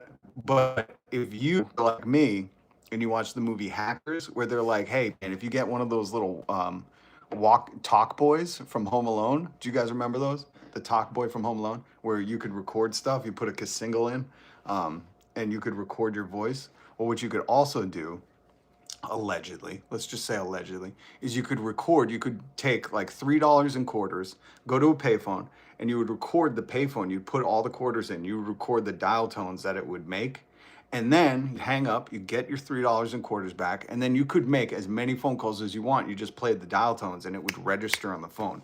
And that allegedly really worked, because I allegedly know a good person, a very handsome man, who he's a live streamer on YouTube. He's a Xennial too. But I knew a guy who would do that. So it did work, in case there's still a cell phone or a payphone in your town. So yeah, you could, there were hacks back in the day, man. Yeah, that was in the Jolly Roger book back in the days of freaking. Somebody else knew too. Self-glazing is crazy. Listen, Big Daddy, don't be jealous just because we figured out how to hack payphones before you were kicking, man. Don't be jealous. Everyone knows a guy. It's up Little D, New Jersey. Everybody knew a guy that had quarters on a dial tone recorded. So if you needed to make a long distance call to that girlfriend in Canada, wink, wink. Anarchist Cookbook. Great book. Great book. Everybody get one at your local shop. Hackers was one of the best soundtracks of the 90s. I don't know. I would say The Crow. Bat. I'll fight you on that one. If you've never seen the Crow soundtrack, that's when STP debuted. What was their song? Hold on, let me get the Crow soundtrack was absolutely incredible. We're gonna get to the news. Just calm down. Me and my elders, millennials, are having a meeting. we're having a recovery meeting for elder millennials. Welcome. Hit subscribe. But we're just going through some of the fondness. The nostalgia we'll never get to experience again, nor will anybody else. Like, we're a tight-knit group. You gotta understand. We're very tight-knit. The Crow soundtrack. And, by the way, I bought the Crow soundtrack on Kasingle, and just so you know, I had to sit in a fucking car to listen to it. I'll never forget fast-forwarding on the Crow soundtrack cassette to get to the Stone Temple Pilots fucking song on it. Big Empty. That was it. Big Empty. They had Burn from The Cure. Golgotha, Tenet, something. Machines of Love and Grace. Stone Temple Pilots, Big Empty. That was the big one. Dead Souls, 9 Inch Nail.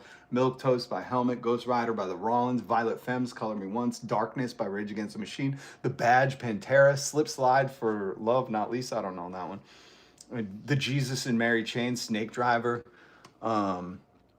It Can't Rain All the Time by Jane Siberry. I don't know who that is. The Crow soundtrack. I mean, let's look up the Hacker soundtrack and we'll decide. Not the Hackers soundtrack. All right, what do we got? Original Bedroom Rockers, Crutter and Dorfmeister, Left Field, Open Up, House Lawn and On, Orbital. See, I don't recognize any of these. I guarantee you if I heard them. Prodigy, Voodoo People. What else they have? Ramshackle, Eyes, Lips, Body. Heaven Knows by Squeeze. Machines of Love and Grace. Richest Junkie Still Alive. Connected. I don't know. I'm pretty sure The Crow is good. Stabbing Westward does a great song. Primus. Fire in the Soul. I love On and On. I used to record songs off the radio. Oh, that's the other. There we go, Batso. Subbed. I'll take that as the Crow soundtrack was a little bit, a smidgen better. Trippy Art, bro. Remember DMT? Remember him. Oh, Trippy Art. That's the other thing. I think the older generation had the blacklight posters, but we really finessed the art, you know? I would say the late 80s, 90s kids, we finessed the art of blacklight mushroom posters and tapestries, you know? God bless us all, everyone. Typo Negative. Oh my God. My ex-girlfriend loved Typo Negative. I couldn't get into it. Listen, I couldn't get into it, but oh my God, giving your crush a mixtape. I know. Guys, we have to acknowledge something. You know why there's incels and a MAGA uprising? All these fucking nerds didn't get to make mixtapes. You can't make a mixtape nowadays. You rent your music from Apple or Spotify. You can't make a mixtape nowadays. What car has a CD player? You know, maybe a luxury car. How depressing is that? The youth have been robbed, man. Think about it. I just want you to take a second. Everybody made a mixtape, if you're old enough. You made a mixtape, maybe a mix CD, you know? And think about the time, the thought, the wisdom. You were like, damn, this is good, you know? The order of the mixtape, so much calculation. The liner notes, what you drew on it, the note you gave to them. The mixtape was the ultimate art of Casanoviing. Is that what you call verbing of Casanova? Casanoviing? It truly was what the kids call Riz. We had fucking mixtapes, man. And you either made mixtapes. I'll give you a little secret. If you had the liner notes, if you went out and spent some money, you know, and you got the plastic covering where you can make your own liner notes, and you did a dash of Cool Water Cologne or Jupe or what's the green one? Lucky Brand. That came a little later. Eternity, and you did just a dash of that cologne on the inside of the mixtape, when you gave it to your loved one and they opened it and whoa, what is this, a scratch and sniff mixtape? Oh, damn, that was the move. That was the move. Jupe and Curve. Hot damn, Curve. I just want to look up Curve. Do they even sell that, or is that like a Jordan Marsh thing? Curve. Holy shit. I don't even think it exists. Oh, does it? And you can get it at CVS. That was Curve. You kids will never know the fine sense of walking through the mall, catching a whiff of Curve and thinking some goddamn Mac is here. That's what we called them, Macs.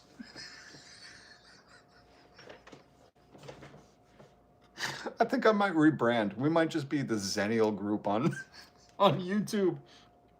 Fuck politics. Maybe we just go into our own delusional rabbit hole. Kind of like MAGA went into like, everyone's attacking me, I'm a victim. Us Xennials, we'll be the latchkey kids we are. And we'll just disappear to the rare fucking nodes and crannies and alleys of the internet where we just keep wearing Curve and we hand out mixtapes to each other.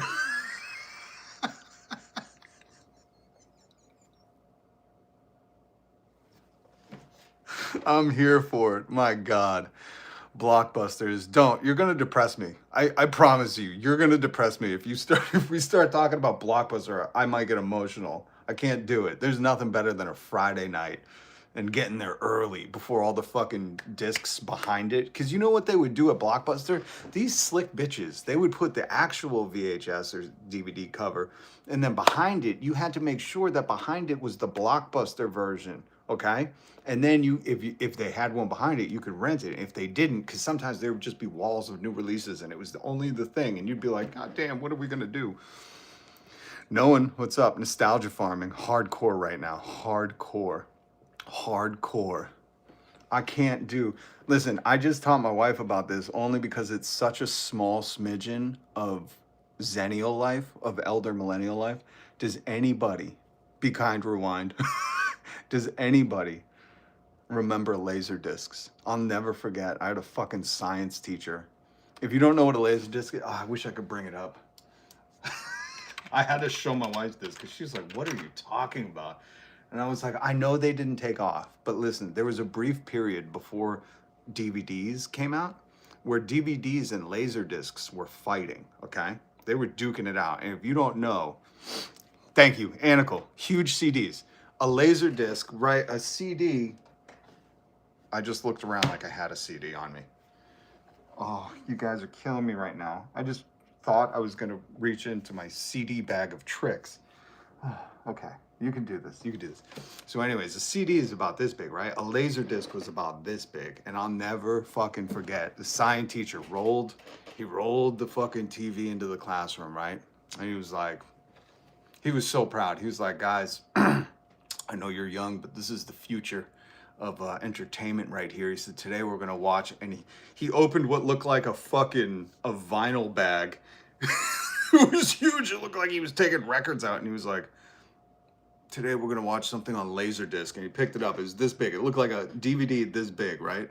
And he's like, this is going to be, you guys will be watching your home entertainment on these. And I remember thinking like, damn, why's it got to be so big, you know? And he put it in, we watched whatever. I couldn't tell you what the fucking movie was, nothing. But I'll never, ever fucking leave me because that dude couldn't have been fucking wronger and he shouldn't have been teaching science if he thought the future was Laserdisc. I'm like, man, do you not know anything? God damn. Maybe he owned stock in it or he was the inventor of it. I don't know, but he acted like Laserdisc, like we better start investing now. And the Laserdisc player, it looked like a huge record player except you put a DVD in. It's insane. Is anybody remember Laserdisc? Size of a vinyl. Okay, Tracker knows what I'm talking about. Because if you don't know, you just don't. You missed that blip in Elder Xennial history. Because that was like, it was maybe a year. Wait. Developed in the 70s, okay. The 12-inch vinyl sided disc that offered super analog picture sound quality over VHS, 12 inches in diameter, similar to a vinyl LP. Yeah, but when the last movie released on Laserdisc was 2001. I wish I knew what teacher that was, because I would like to write him and be like, how's your Laserdisc collection? I've got one here. Get the fuck Yo, you need to make a video. You need to do a YouTube channel about Laserdiscs. Oh my God. We had the Laserdisc at school. That was the man who executed when they freeze drying body. Oh my God. Maybe it was just schools investing into it. Walkman Plus. They were great in 1983. No, this was like the mid 90s. Because I remember, it was like DVDs were starting to budge in, but unless you had like $70 to get a DVD, you weren't getting one. It's like, if you don't know, elder millennials know this too, Blu-ray used to be like $50 or some shit. Like now you can just get a Blu-ray for $27, which is still probably way too expensive. But like Blu-ray, I mean, you would have to pay $200, $300 for a Blu-ray player. If you had Blu-ray in like 2003, you were wealthy, okay? Then they faded due to DVD. Yup. No, man, it came out. We were watching them in my basement in the 80s. Caddyshack on Laserdisc? Oh, goddamn. Tell me you still have that. Yo, everybody's going to George's house watching Caddyshack on Laserdisc. That would be a fair... Listen, if I had a Laserdisc and Laserdiscs, that would be a family heirloom. That would be like, you know, like growing up, you've seen people with good china. If you came to my dinner table, I'd have the cabinet set up with all my Laserdiscs. And be like, someday, kids, you will have this collection. They'd be like, you dick, we don't want that. We're going to throw it away when you're dead.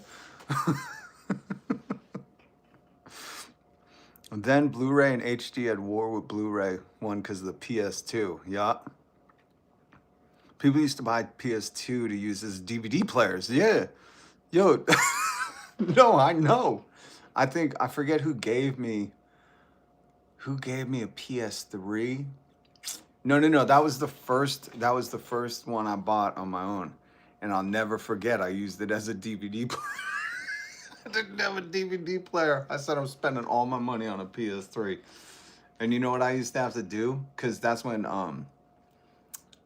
Call of Duty Modern Warfare 2 came out.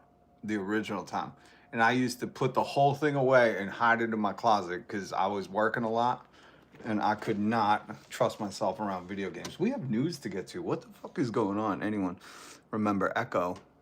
What is Echo, Sarah? You ever watch Game Owners? No. But you know what? Napster and CD Burner. Those are my college days right there. LimeWire. Kazaa. Yo, don't get me started on how much I hate Metallica. Remember Mod Chips? It was on PS1. Burn Your Own Games? Yeah. But listen, I didn't have most of those. I would like go to friends' houses. Echo. Echo for Sega Genesis. Yeah. And you know what? The other crazy thing, if you're too young or too old to know this, you could rent. I rented Sega Genesis from Blockbuster. Echo the Dolphin. And played Sonic. That was the first time I played Sonic. That was baffling, man. And now you see video games and you're like, I can't even understand some of this stuff. It's so great. This is so great. God, that made me so happy. Where is this thing? Okay, I wanted to play this. A Game Genie. Yo, the Game Genie was it for Super Nintendo or Nintendo as well? I never had a Game Genie, but I know. What's up, Curtis? We're us elder millennials, Xennials, from 1975 to 85. We're just reminiscing about things that we can no longer enjoy. I went in television in the 1980s. I fucking love this shit. Metallica does suck. And they confirmed it when they sued the Napster music downloaders. In a bulletproof firebook. Yes. Yo. In 75, you were 6. So you're like an elder. You're Gen X, but like an elder. You're like our elder. We're the elders to everybody now, and you're our elder. There's a Napster app? Come on. Are you serious? Does it still serve the same function, though? Because that was the only reason Napster was cool. You know, Napster wasn't cool because you paid a subscription. Let me tell you that to you young heads. Napster, LimeWire, Kazaa, that shit was cool because you got your music for free. Yo, what happened to us, man? What the fuck happened to us? We used to have Kazaa, Napster, LimeWire. We were stealing all them musicians' music. But for good cause, we were listening to it. Eventually, we would go and buy the CD, you know? But goddamn, we used to be cool, man. We used to pirate stuff. We'd laugh at those FBI warnings. Oh, really? Oh, really? If I duplicate this and then sell it out of a suitcase, you're going to send this guy after me? Oh, really? Oh, really? I bet he's a little tipsy-turvy right now. He probably shouldn't fly that plane. Fucking A, man. We used to be so cool. What happened to us? We got old. LimeWire rocked. Take it all, give nothing back to those elites, you know? Right on, brother. This is the new movement, man. Us Xennials. Oh, fucking muscle men figures. Yo, they still sell those. There's a comic book store on the corner from me. It has some of those. It's so funny. We can't own a house. Pirate Bay. Yeah, I know. Now we can't even own a house. I guess they're punishing us for stealing all the music. Oh, man. Stretch Armstrong. Yo. That was so funny. I gotta play this audio because I think I titled the thing about this. But Zumba. You haven't heard that in a minute. Oh yeah? I'll beat you, Greg. Don't test me with that. I was making these jokes the other day. What about Tybo with Billy Blanks?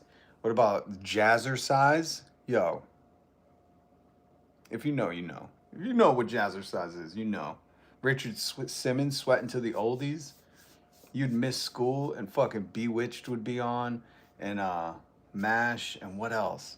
They play all those. Not the I Dream of Jeannie. If you stayed home sick from school because TV wasn't like a thing, and they were just like playing all the old fucking 60s sitcoms during the day. Holy shit. Bop it. I know Billy Blanks. All right. Suzanne Summers. Oh, what was that? What was the Suzanne Summers one? The fucking leg thing. What was that? Suzanne Summers. What is it? Come on, somebody know. Thigh Master. The fuck? Thigh Master. Suzanne Summers from One Step at a Time. Wasn't that the show, One Step at a Time? Step by step. Step by step, day by day. Step by Step, American sitcom featuring Suzanne Summers. Oh, 1991, 7 seasons. And I guarantee you they were all banging each other. Patrick Duffy. Whatever happened to Patrick Duffy? Oh, man. Damn. Final episode was on, it was 7 seasons. 1998, yeah. Three's Company. Yeah, Three's Company would be on. Double Dare. Don't get me started. Don't. He said Jordan Marsh. I always make that joke. I go, where'd you get them dungarees, Jordan Marsh? The Wonder Years. Fife Dog. Are You Afraid of the Dark? Oh my God. Do you remember the Are You Afraid of the Dark books? I couldn't even read those. I watched watched Married with Children for the first time the other day. Where did they find Married with Children? See, that's the other thing. Listen to me real quick, everybody. Silver Spoons, Bug Juice, Goosebump. This is so funny. The other thing that really, the Crypt Keeper, oh my God, would you remember Saturday nights when the Crypt Keeper would fucking, at the end of the intro, and jump out? I don't even know if I could play that beginning. Let's see if I can fast forward it. Hold on. What was that show called? What was the Crypt Keeper show called? What was the Crypt Keeper? Clarissa Explains It All. That was a Headbanger's Ball. Oh my God. What was the Crypt Keeper? Tales from the Crypt. That's what it was.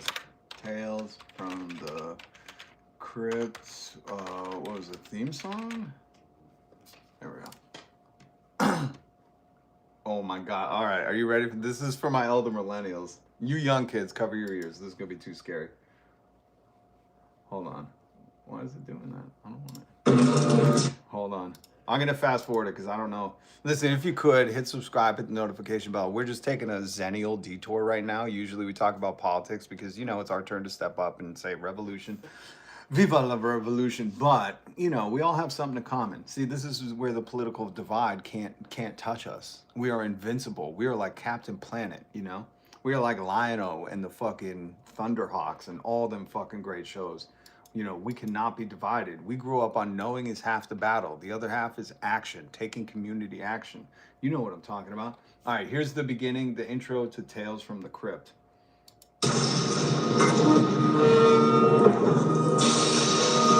I just want you to remember, because we're Xennials, you were in your downstairs basement bedroom, or you were up in the loft attic bedroom.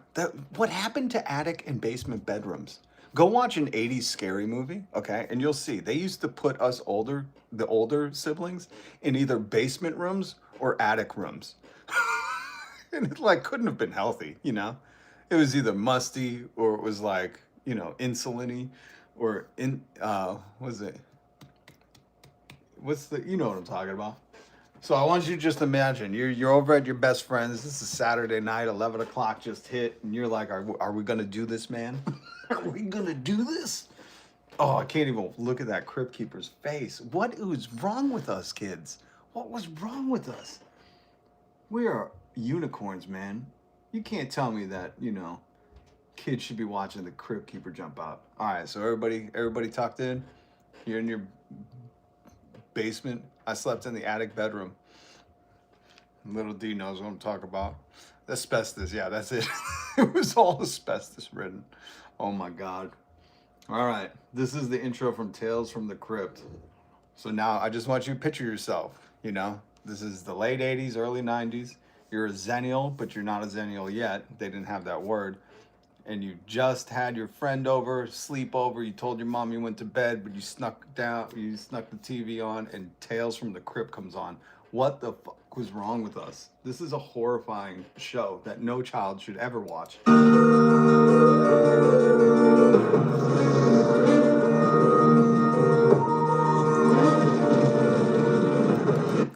Just so you know what I'm seeing, because I can't play if you hit subscribe, you hit the notification bell, we'll get to this we'll get this operation bigger, all right? Us Xennials are relegated to the basement until then. But it's just the first person camera view. I'm telling you, once this live is over, go look up Tales of the Crypt intro. First person camera view, creeping up to an old raggedy ass, scary as mansion. Looks like it was in the Friday the 13th movie.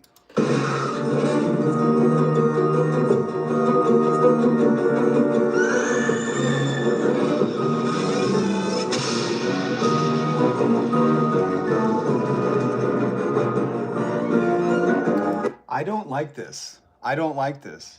I don't even like this as an adult. What was wrong with us kids?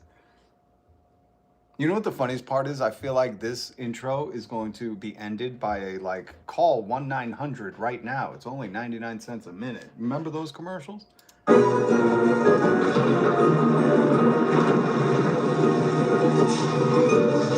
So your first person camera is going through the mansion. Let's get to the... And then you go down the secret door into the basement. You don't do that. You don't do that.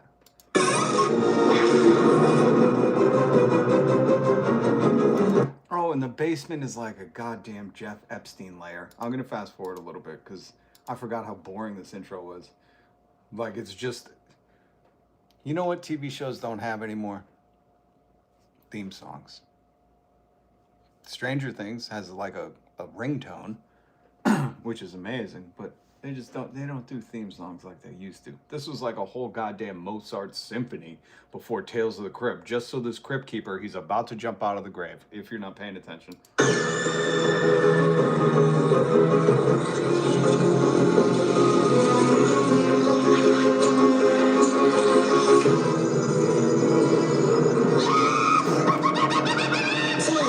From the crypt. And they wonder why we grew up to be disassociated and want AI therapists, you know?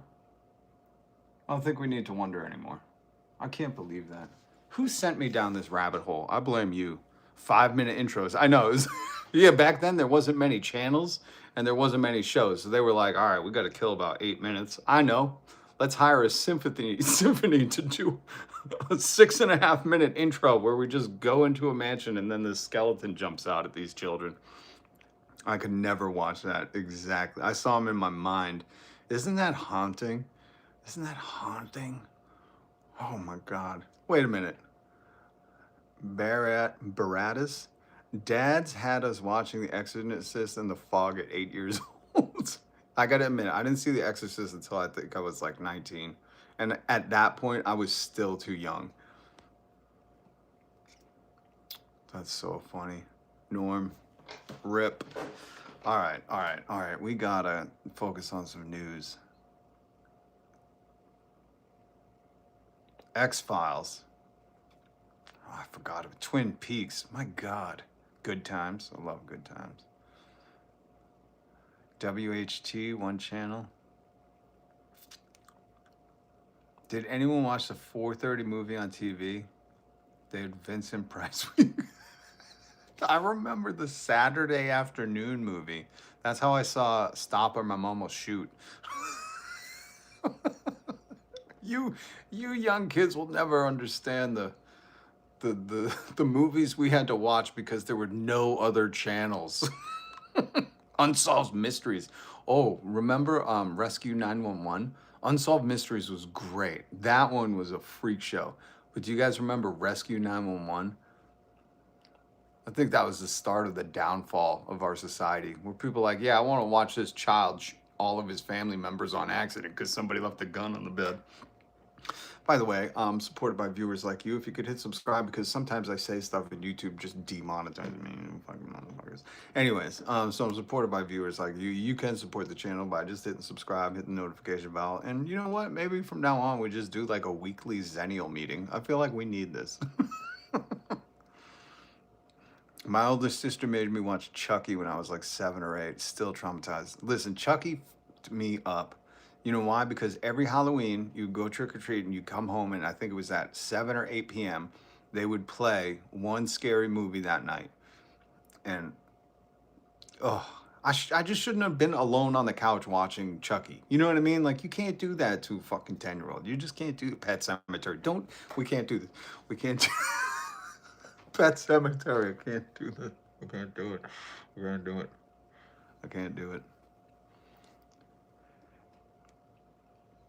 That's the craziest thing too. When you start listening, when I start seeing people talk about Pet Sematary, Chucky, Friday the 13th, Jason, what was that? Hellraiser, somebody said Tales of the Crypt. We were 8 and 10 years old watching this shit. Like, what the fuck? Where were our parents, man? Oh, that's right. It was the beginning of the two-earner economy. So most of our parents both had to work. So we were just left at home to watch Chucky at night. Jesus Christ. I can't believe what they allowed us to watch. As an adult, it makes me mad. Pumpkinhead, Graboids. Do you guys remember, what was the toilet monsters? Do you guys remember how about Garbage Pail Kids? Hold on, what were them toilet monsters? Toilet Monsters 80s movie. What was the 80s movie? What were they called? Those are terrifying. Ghoulies. Ghoulies. Not Gremlins. I love Gremlins. They're adorable. Mogwais. I want one. Ghoulies. Ghoulies. If you've never seen Ghoulies, just get ready to not want to use the toilet for a few months. Yeah. Yeah. Ghoulies. What the fuck? My God, 1984. How old was I when I seen this shit? I should not have been watching some of these things. Let me just say. And oh my God, it's on Reddit, Xennials. We are on fire today, folks. And I don't even care if there's not a lot of people here. This is too much fun. They would roll into a big ball. Which one? The Gate? Oh my God. What about... I'll tell you the scariest movie ever. Give me 1 second, because I forget what it is. The girl... No, wait. 80s movie... Girl, what does she find under the stairs? Finds a weird land and troll under stairs? Is that what it was? It's such an obscure movie. Hold on. The 86 fantasy. It is Troll. Oh, it was Troll from 1986. Yeah. Troll from 1986. Yep. If you want to really F your mind, go watch the 1986 movie Troll. I'll never forget my cousin Jimmy. He was older than me, okay? He's a true Gen X. And he took me to Blockbuster and let me pick out whatever movie I wanted to. And I was way too young, and I picked out Troll. And that movie is horrifying. It's not the Troll or Leprechaun. It's not Leprechaun with Jen Aniston from the 90s. This movie is called Troll. It's from 1986. This little girl goes to the basement of her apartment, and there's a weird land under there, and this troll comes out. You know what? That's my movie recommendation of the week. If you still have parents, I don't, but if you still have parents, make sure they're in the house when you watch it, because you will not sleep. Okay, we gotta do some news. I'm so sorry. I'm so sorry. Piers Morgan is a tool. I gotta play this for you. WGN Channel 9 out of Chicago used to show the best afternoon movies. WGN, I think, was also nationally syndicated too. Troll 1986, somebody knows. Hey Rob, play the entry from Tales from the Dark Side. Tales from the Dark Side. Hold on. Tales from the Dark Side.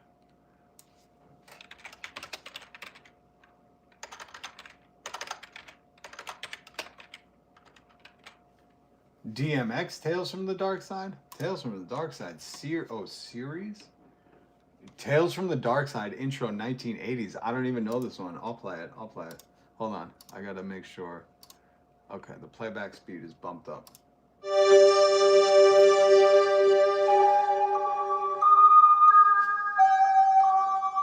What the fuck? Was that Pink Fur? Pink Fur, are you trying to give me a heart attack? Are you trying to kill me? What the fuck is this? What the fuck? What is wrong with us? They prepared us for, you guys, you gotta understand, Xennials, they prepared us for this moment we're about to face with the regime in power. I just imagine all the Xennials standing at a protest being like, you think you can shake me? I watch Tales from the Dark Side.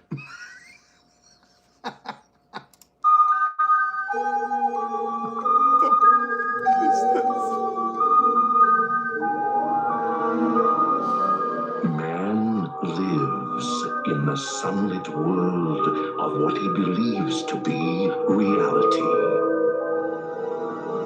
But there is, unseen by most, an underworld, A place that is just as real, but not as brightly lit. A dark side.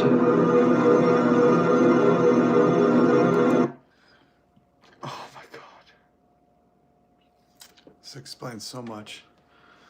I'll take all those scary ass shows over the current times. I think these shows prepared us for the current times. I think we are weathered in horrific theme songs and TV show intros. Oh my God. We are forged in the steel of 1980s horror shows that were not meant for kids our age, but God damn it, we watched them. We are forged out of that iron.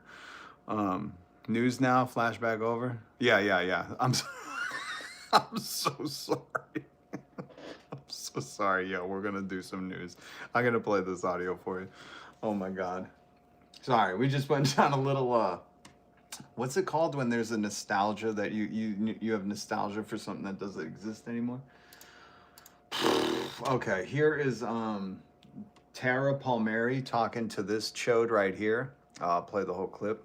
And I'm playing this because we're going to talk about the Epstein files that have been deleted, and they implicate Trump. And more importantly, the FBI under Donald Trump's last regime was investigating this. It was deemed credible enough to investigate this and talk to this person 4 times. Let her speak. Jean-Luc Brunel, so you defend the credibility Let her speak or I'll cut your of mic. your journalistic... I hate Piers Morgan too. Okay, some of these people are bad for your brain. Like, we had some fun. We played Tales from the Crypt, Tales from the Dark Side, right? That wasn't bad for your brain. That was just scary. This Piers Morgan is rotten to the core. They're just paid shills. But let me let this continue because you'll understand why I'm playing it.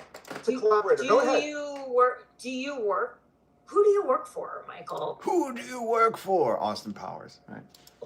Because I've never met anyone in my entire life who would who's paying you? Who do you work for? I think a lot of people are wondering this because I've never seen anyone quite like you going after victims of sex crimes and attacking them like this. So you must be being paid by someone in power who does not like these accusations that have been made against them. And I think it's fair to ask, are you being paid by any of the men who've been accused by Jeffrey Epstein? I'm having trouble hearing right now. I wish I could respond to whatever nonsense she just blurted out. I'm asking you if you have ever been paid. I wish Tara had just said, well, how are you responding? How did you know I stopped talking if you can't hear us? Pretty weird timing that you knew I stopped talking and then you answered. I mean, just call it on its face, you know? Twat, you can't hear me? I'm sorry, a baking soda? I beg your poodle? It's pretty interesting that he waited for her to stop speaking, because if he's fiddling with his mic, well, you know, he was trying to desecrate her good name and the survivor's good name. If you don't know Tara, she interviews survivors. She was friends with Virginia. She has a YouTube channel, and I would highly suggest checking her out. But he's trying to sully that because he's, you know, a paid fucking bot. We'll just call these people bots at this point because, you know, you're not in human form if you're just doing shit for money. And especially doing, you know, evil people's work. But it's just fascinating. Tara, I know you're going to watch this later, I hope.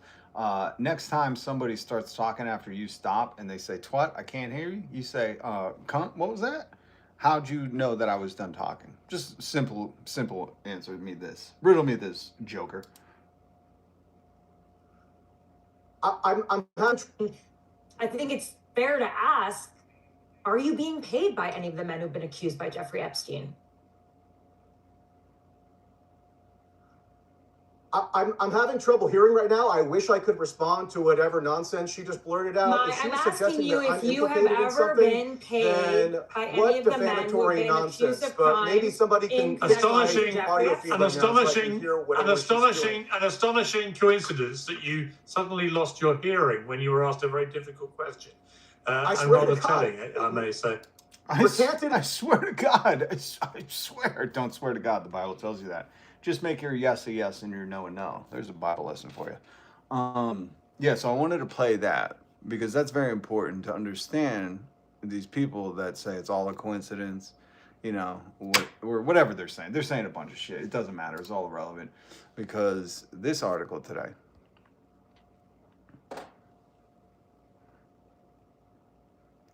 I don't know what's going on in the... Oh, he's got hearing problems now. Yeah, that bitch didn't have no hearing problems when he was lecturing everybody.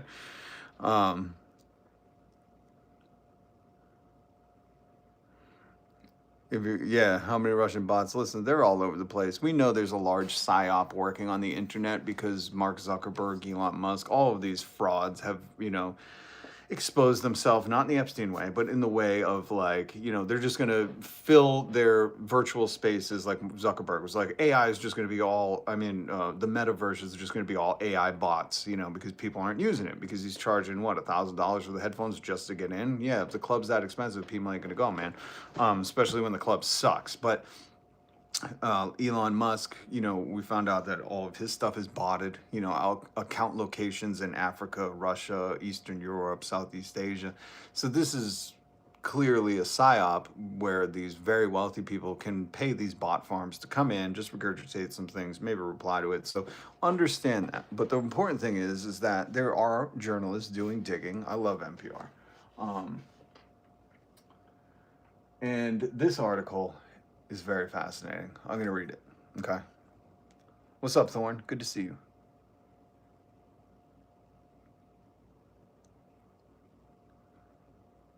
I wish they would legalize it everywhere. Legalize what? Interesting. Interesting. We have lunar eclipses in the Netherlands this day 40 years back, and a cold wintry day and political issues due to the Cold War. Yeah, listen, the solar astrological things going on are interesting. Disgustingly rich versus working class and poor. Yep, 100%. Addicted to what? You keep saying... All right, I'm going to read this. So, from NPR. Here's the article. The Justice Department has withheld some Epstein files related to the allegations... Hold on. I want to pull... Oh, I can't pull both of these up at the same time. That really bums me out. That really bums me out. Hold on. No, I can't do it. God, we got to get a better setup, man. We've got to get a better setup.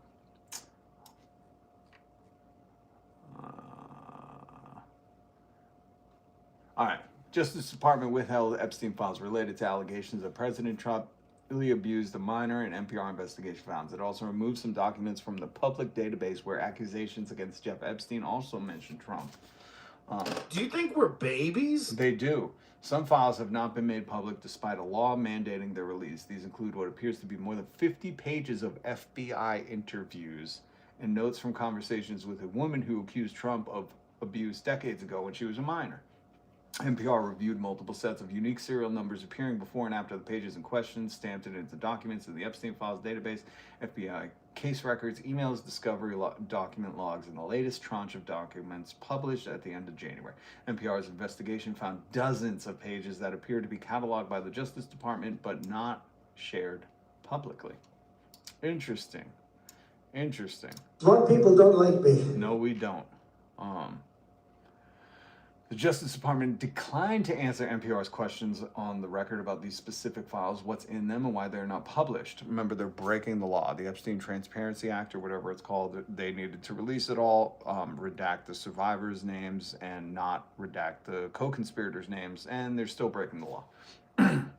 After publication, the Justice Department reached out to NPR, taking issue with how its responses to questions were framed. Justice Department spokeswoman, liar face, who cares, reiterated DOJ's stance that any documents not published are because they are privileged, duplicates. If they're duplicates, they would have been published, idiot. Or relate to an ongoing federal investigation. Ooh, are you saying you're investigating Donald Trump? Because he said he was exonerated, but we'd love to see an investigation. Anyways, other files scrubbed from public view pertain to a separate woman who was a key witness for the prosecution in the criminal trial of Epstein's co-conspirator Ghislaine Maxwell. who is serving a 20-year prison sentence, or she could be in Montreal. We don't know. Maxwell is seeking clemency from Trump for her body double. No, I added that, sorry.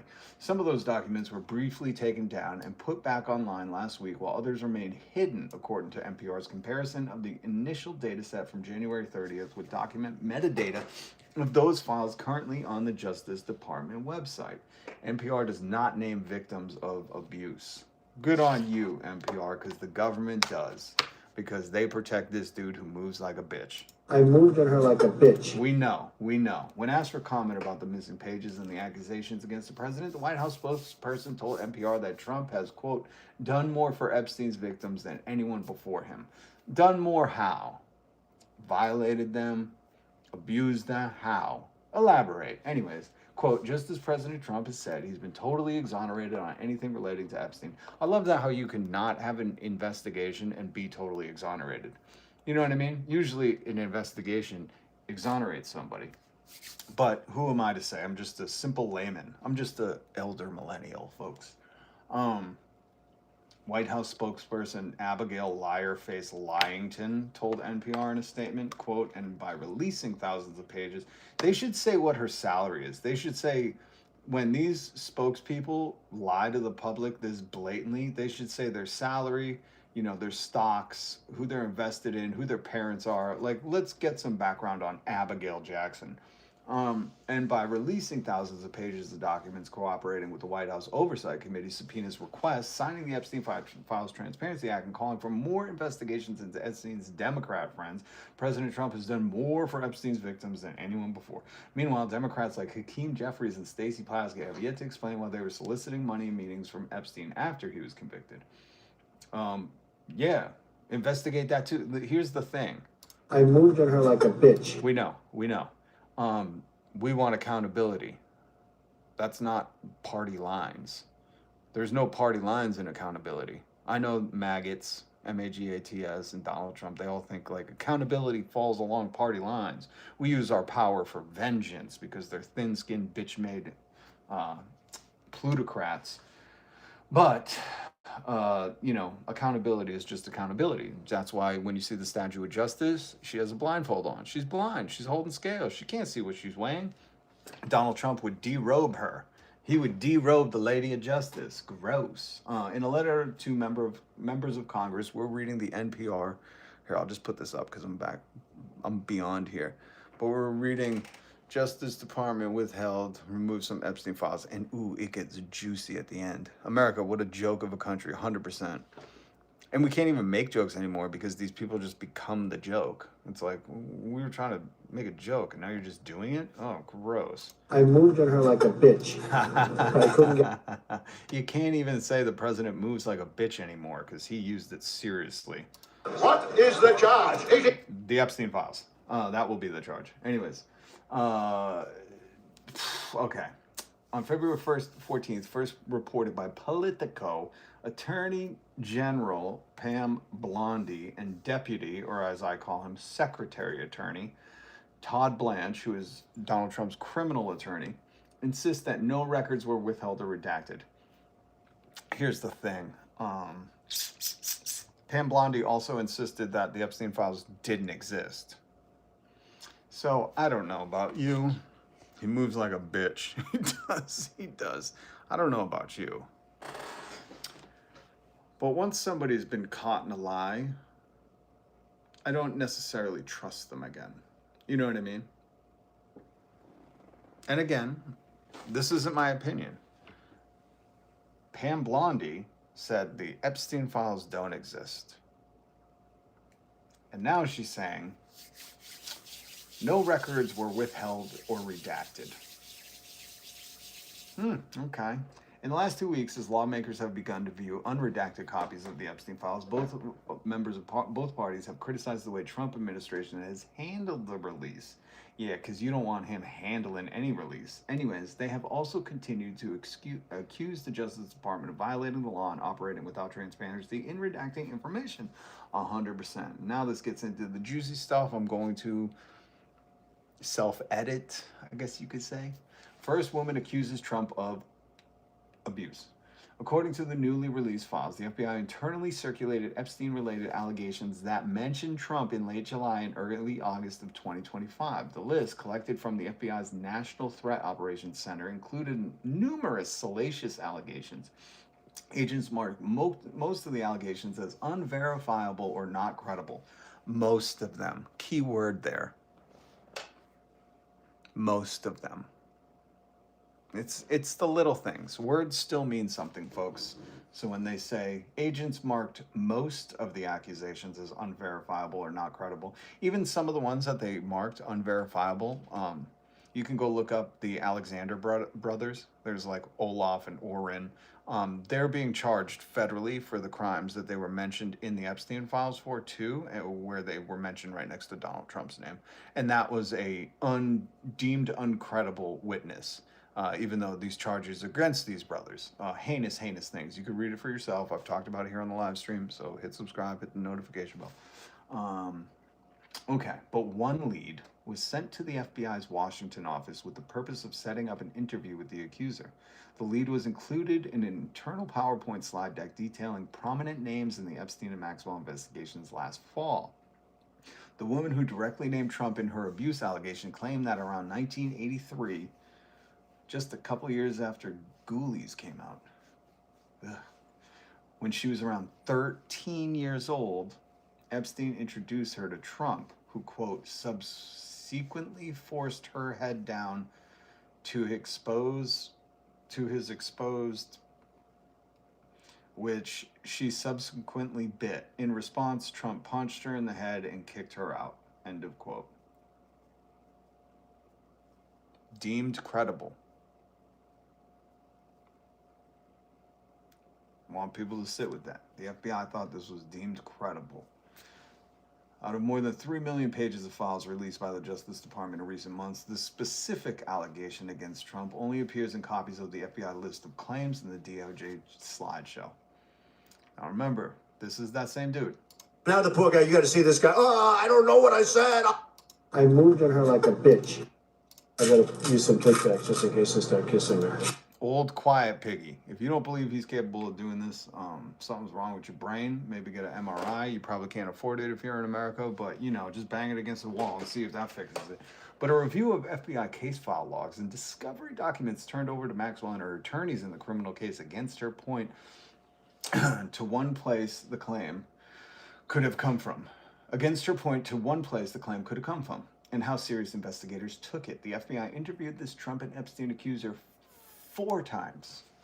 That according to the FBI's serial report and a list of non-testifying witness material in the Maxwell case that were also released on the Epstein Transparency Act, only the first interview conducted July 4, 2019 is in the public database. That interview does not mention Trump. Of 15 documents listed in a log of the Maxwell discovery material for the first accuser, only 7 are in the Epstein file database.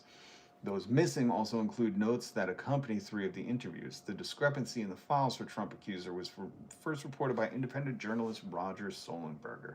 According to NPR's review of 3 different sets of serial numbers stamped into the files, there appear to be 53 pages of interview documents and notes missing from the public Epstein database.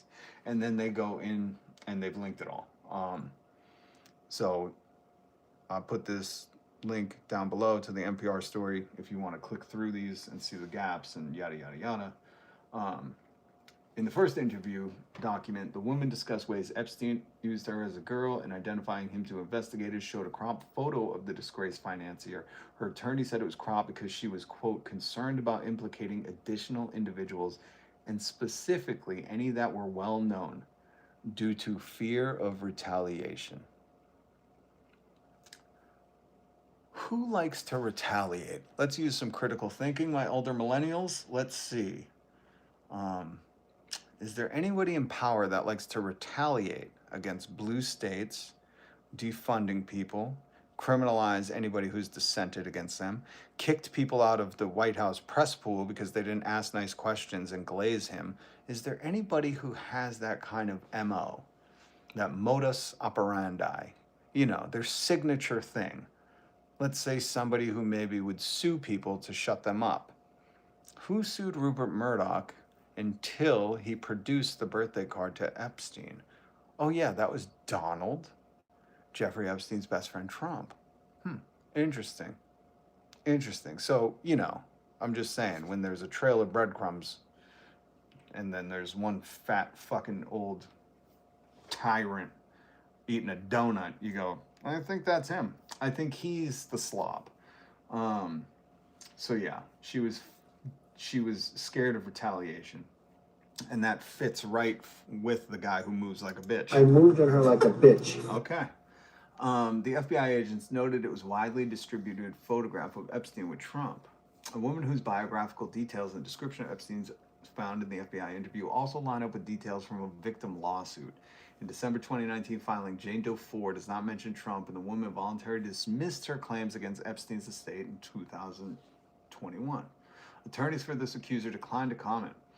Elsewhere in the released Epstein file, someone in the FBI wrote on July 22nd, 2025, before the list and slide presentation were compiled, that Trump's name was the larger case files and that, quote, one identified victim claimed abuse by Trump but ultimately refused to cooperate.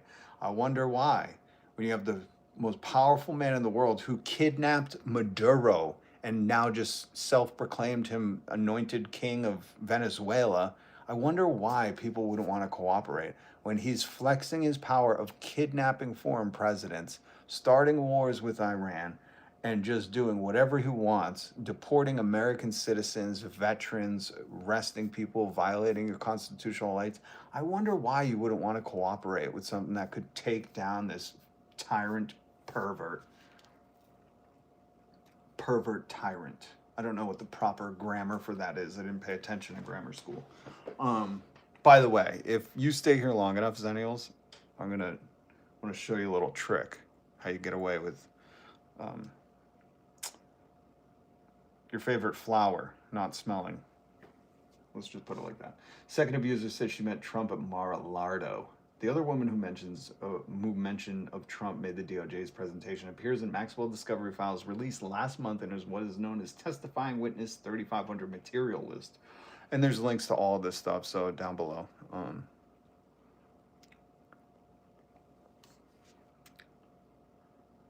Oh my God, thank you, Edward Thornton.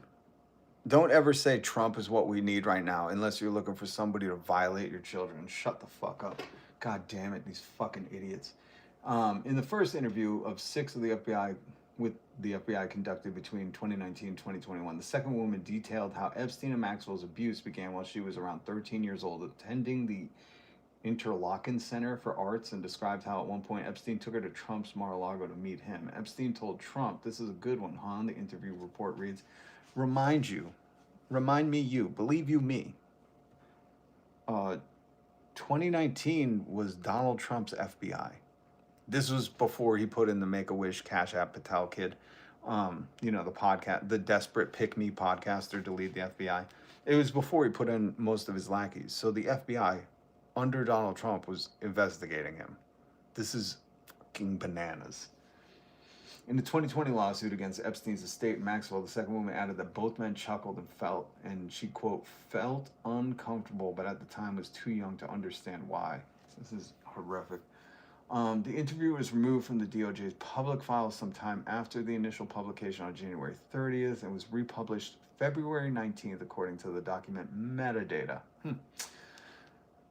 The Justice Department told NPR the only reason any file has been temporarily removed, they say because it's flagged by a victim or the counsel for additional review. But the Justice Department is the Injustice Department, and they're known for stooging for Trump. They're a bunch of chodes.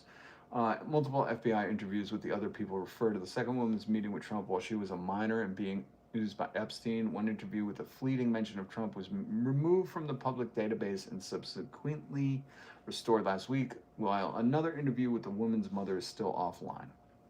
After publication, the Justice Department said the file required additional redactions and will be reposted soon. Right. The Justice Department, who's breaking the law on the Epstein's Transparency Act, is totally on it, guys. Totally on it. Let me just show you the head of the FBI. Let me just show you what the head of the FBI is doing. Okay? Here's the head of the FBI. He's totally on it, guys. Totally on it. Totally on it. Oh my God.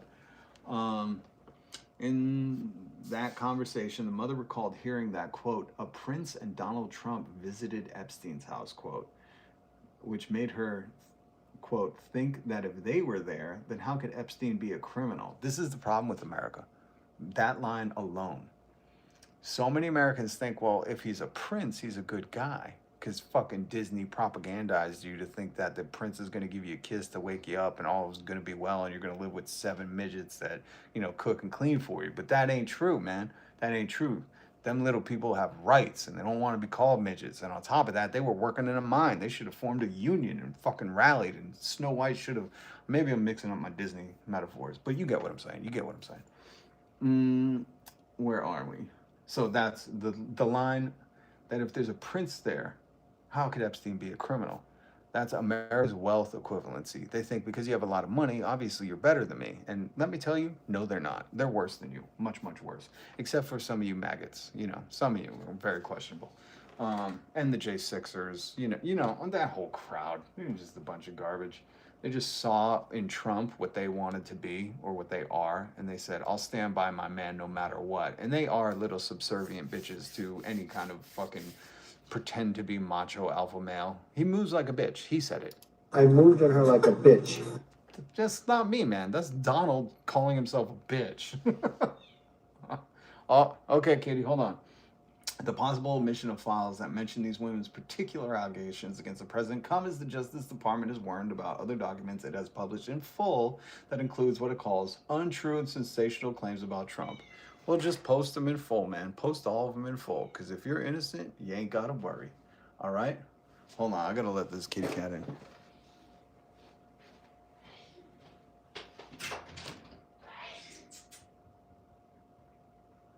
on. Come on. Good kitty. Good meow meow. All right. How are we doing? How are we doing? Does anybody need a drink? We need a 5-minute break? Anything? Okay. We're ready to keep tackling this article.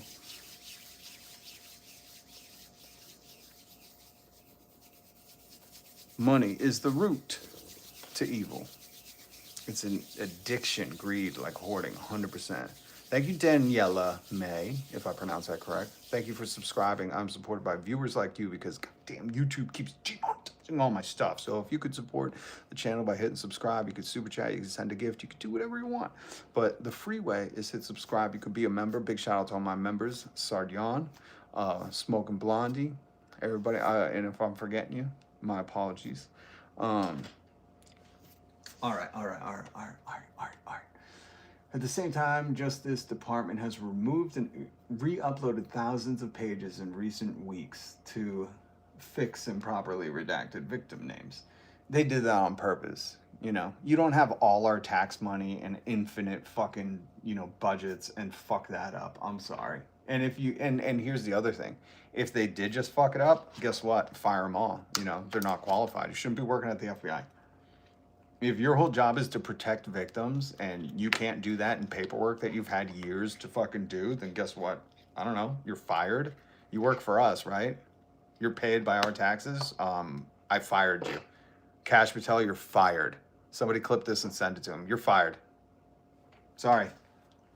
I would like you working on this and not chugging beers in Europe with the fucking gold medal winners. I don't know. You're fired. Fucking fired, dude. You're fired. Wait until he gets this. Then he'll know how serious this is. That includes documents. And don't forget, our tax money does, if you're an American, I know, Sardion, you're not paying for this stuff, but you do support us. So even our allies, our working class conscious allies across the pond support us in this endeavor to fire everyone at the FBI. You're all fired. No more FBI. Sorry. You've been irresponsible and you've messed up redacting victims' names, and you redacted co-conspirators' names, and you're not investigating anyone. So what purpose do you serve again? What do? Do you just fly on our dime to go chug beers? I'm sorry, you're fired. You're fired, bitch. Isn't that what MAGA loved about Donald Trump? Remember that? He had a TV show where he just said, you're fired, and they were all like, that guy should be the president. I like that TV show guy. I like that coastal elite from New York Hollywood type guy. He's going to drain the swamp because I hate coastal elite Hollywood type guys from New York. They just don't make sense, do they? Fuck. That includes documents related to allegations from these two women who separately say they were around 13 when Epstein first Robert Glassman, who represents the woman who testified against Maxwell, sharply criticized the Justice Department's handling of the Epstein files. Well, Robert Glassman, you and I have something in common. I didn't sharply criticize them, though. I fired them all. You're all fucking fired. You're paid with my tax money, and I fire you. Quote, this whole thing is ridiculous, he told NPR. No, it's more than ridiculous. This is malicious negligence on the highest levels of fucking law enforcement. So I don't know, fire them all. Why do I have to say? I'm just a guy on YouTube. I'm just an elder millennial. I don't know who needs to ordain me to have a badge. Oh, that's right. I'm on a mission from God. That's how I fucking fired them. You can join me on this mission from God. Hit subscribe with the notification bell. Quote, the DOJ was ordered to release information to the public to be transparent about Epstein and Maxwell, criminal enterprise network. Instead, they released the names of courageous victims who have fought hard for decades to remain anonymous and out of the limelight. Whether the disclosures were inadvertent. That's weird to see that word. That's a weird word. Anyways, inadvertent or not, they had one job to do here and they didn't do it. Well, I don't know. If you have one job to do and you didn't do it, you're fired because you move like a bitch. I moved on her like a bitch. A DOJ spokesperson told NPR that the department is working, quote, around the clock. Hold on. The Department of Justice just told us they're working around the clock. Is that European time or American time? What part of working around the clock is this? What part of working around the clock is this? What? Can anybody, MAGA, can you answer me? Is this working around? Is this like how Elon Musk works really hard, but he's tweeting fucking 40 times an hour? Is that your definition of hard work? Is that why you guys always tell people to get a job? Because you know you go to work and you do this? Huh. Let me read that again. A DOJ, Department of Justice spokesperson told NPR that the department is working around the clock to address concerns from victims and handle additional redactions of personally identifiable information that have been flagged. I don't want this guy working on it anymore. I don't know about you, but you're fired. Maggie, you should love that. That's what Donald Trump used to say, and you guys fell in love with him. Even though he was at the same time talking about wanting to bang his daughter. You guys are fucked in the head. You know that? You're fucked in the head. Quote, in view of the congressional deadline, all reasonable efforts have been made to review and redact personal information pertaining to victims. That's a lie. All reasonable efforts? Here's your reasonable effort. He's like, I'm totally working on redacting that shit, man. Other private individuals and protect sensitive materials from disclosure. The statement read, quote, that said, because the volume of information involved, how did you guys redact all of Donald Trump's name, but you can't redact the victims? This is a weird conundrum. We're opening Pandora's box right now. This website may nevertheless contain information that inadvertently includes non-public personally identifiable information or other sensitive content to include matters of a nature. It's a good read, man. It's a good read. That article is a good read. We can only hope we see this face on many, many more of the coastal elites from New York who used to be Democrats and now they're Republicans and they were friends with the Clintons. You know what I mean? We could only hope. We can only hope. Patel's eyes straightened out after the first beer. There's no way. There's no cure for that. No cure. What is it, Katie? Here's a key. Here's a goal.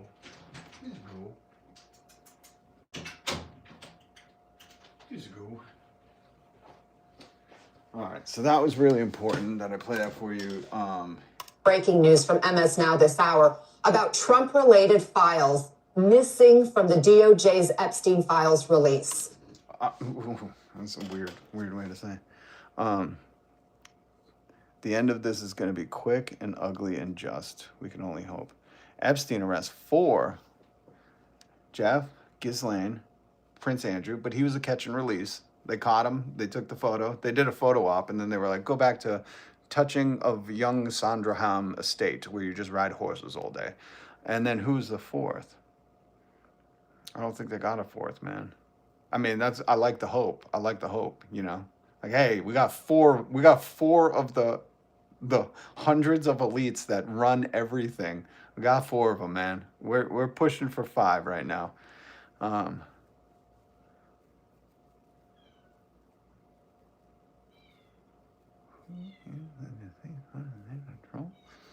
missing stuff in the comments. I'm missing stuff. Money, it's a gas. Money's a good song. The FBI is a complete joke. You can't fix the image of any of this administration.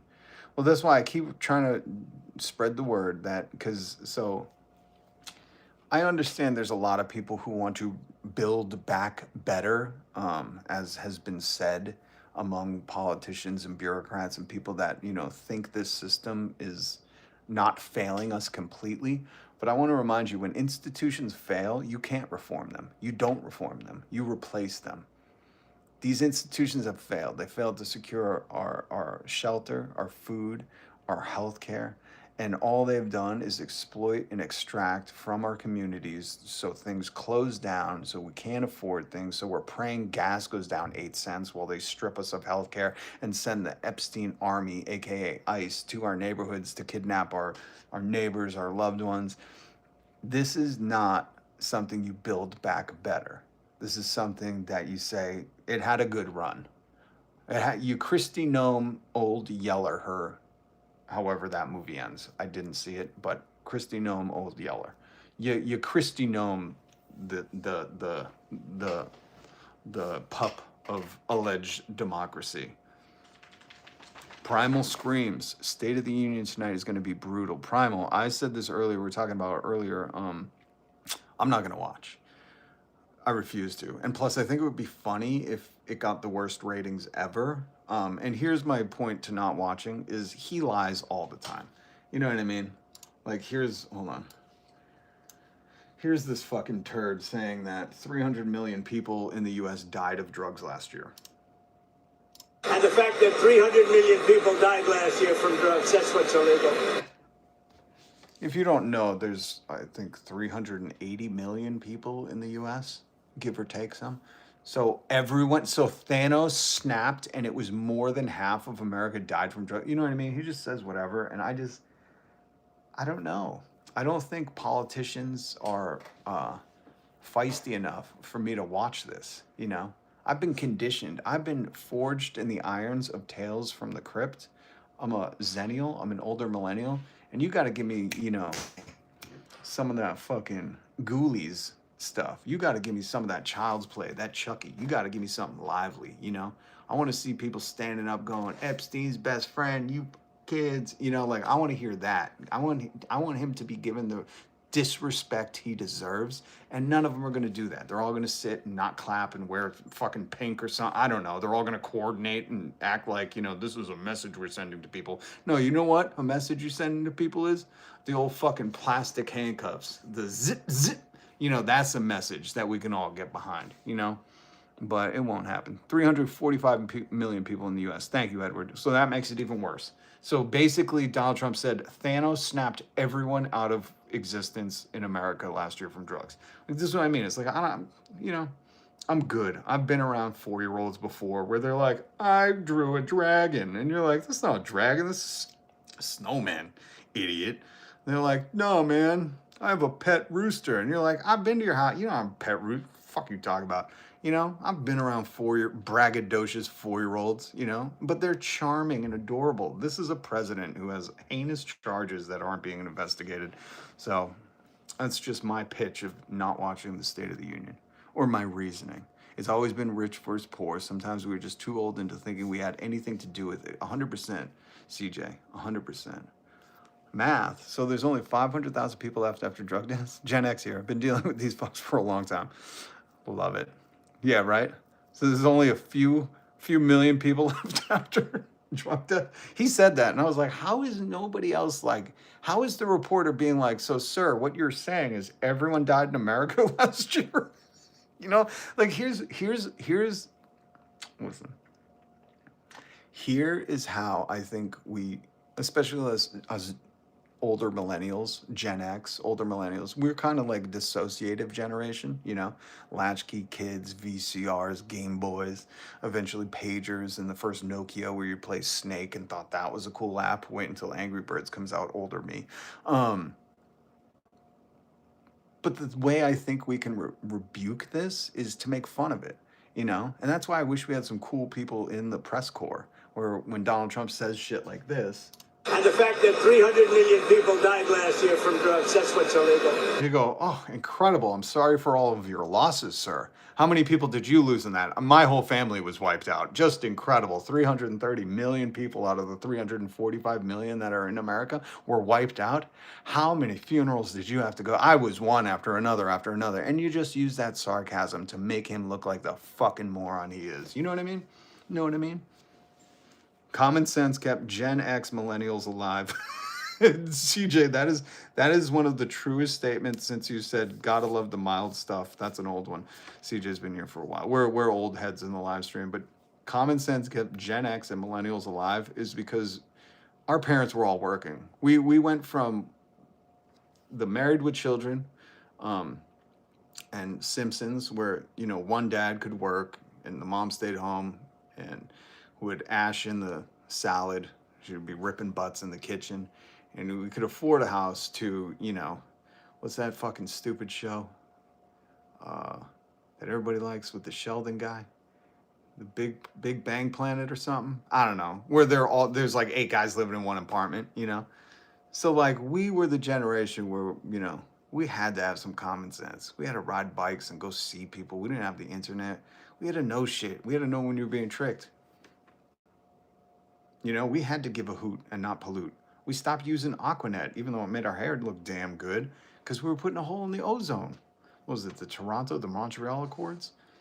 You know, we knew it was up to us to stop forest fires. We knew, fucking knew. And we knew how many licks it took to get to the center of a Tootsie Pop. And now these kids are asking how many licks it takes to lick that boot and become a billionaire. God bless us all, everyone.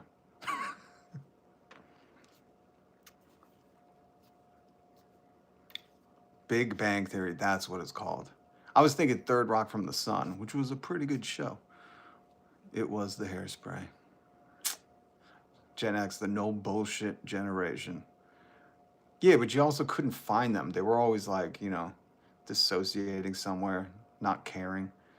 Here's my last, we're not going to get into movies again. I can't do it. But the 2 iconic comfort movies for me from that generation are Reality Bites and Singles. And if you don't know Reality Bites, Ethan Hawke, Winona Ryder, amazing flick with Janine Garofalo and Steve Zahn. Oh my God, watch, if you want to know what it was like to be a Gen X Xennial and what we got to experience, gas station fucking My Sharona, go watch Reality Bites. And then if you really want to get the quintessential mid-90s movie that will just make you long for the days of pagers and cell phones and video dating and whatever else we had, Singles. Alice in Chains is in it. Eddie Vedder's in it. It's a great alt-rock 90s movie. Robert Carradine just died. He died a little while ago, didn't he? Yeah. Do you know how he left?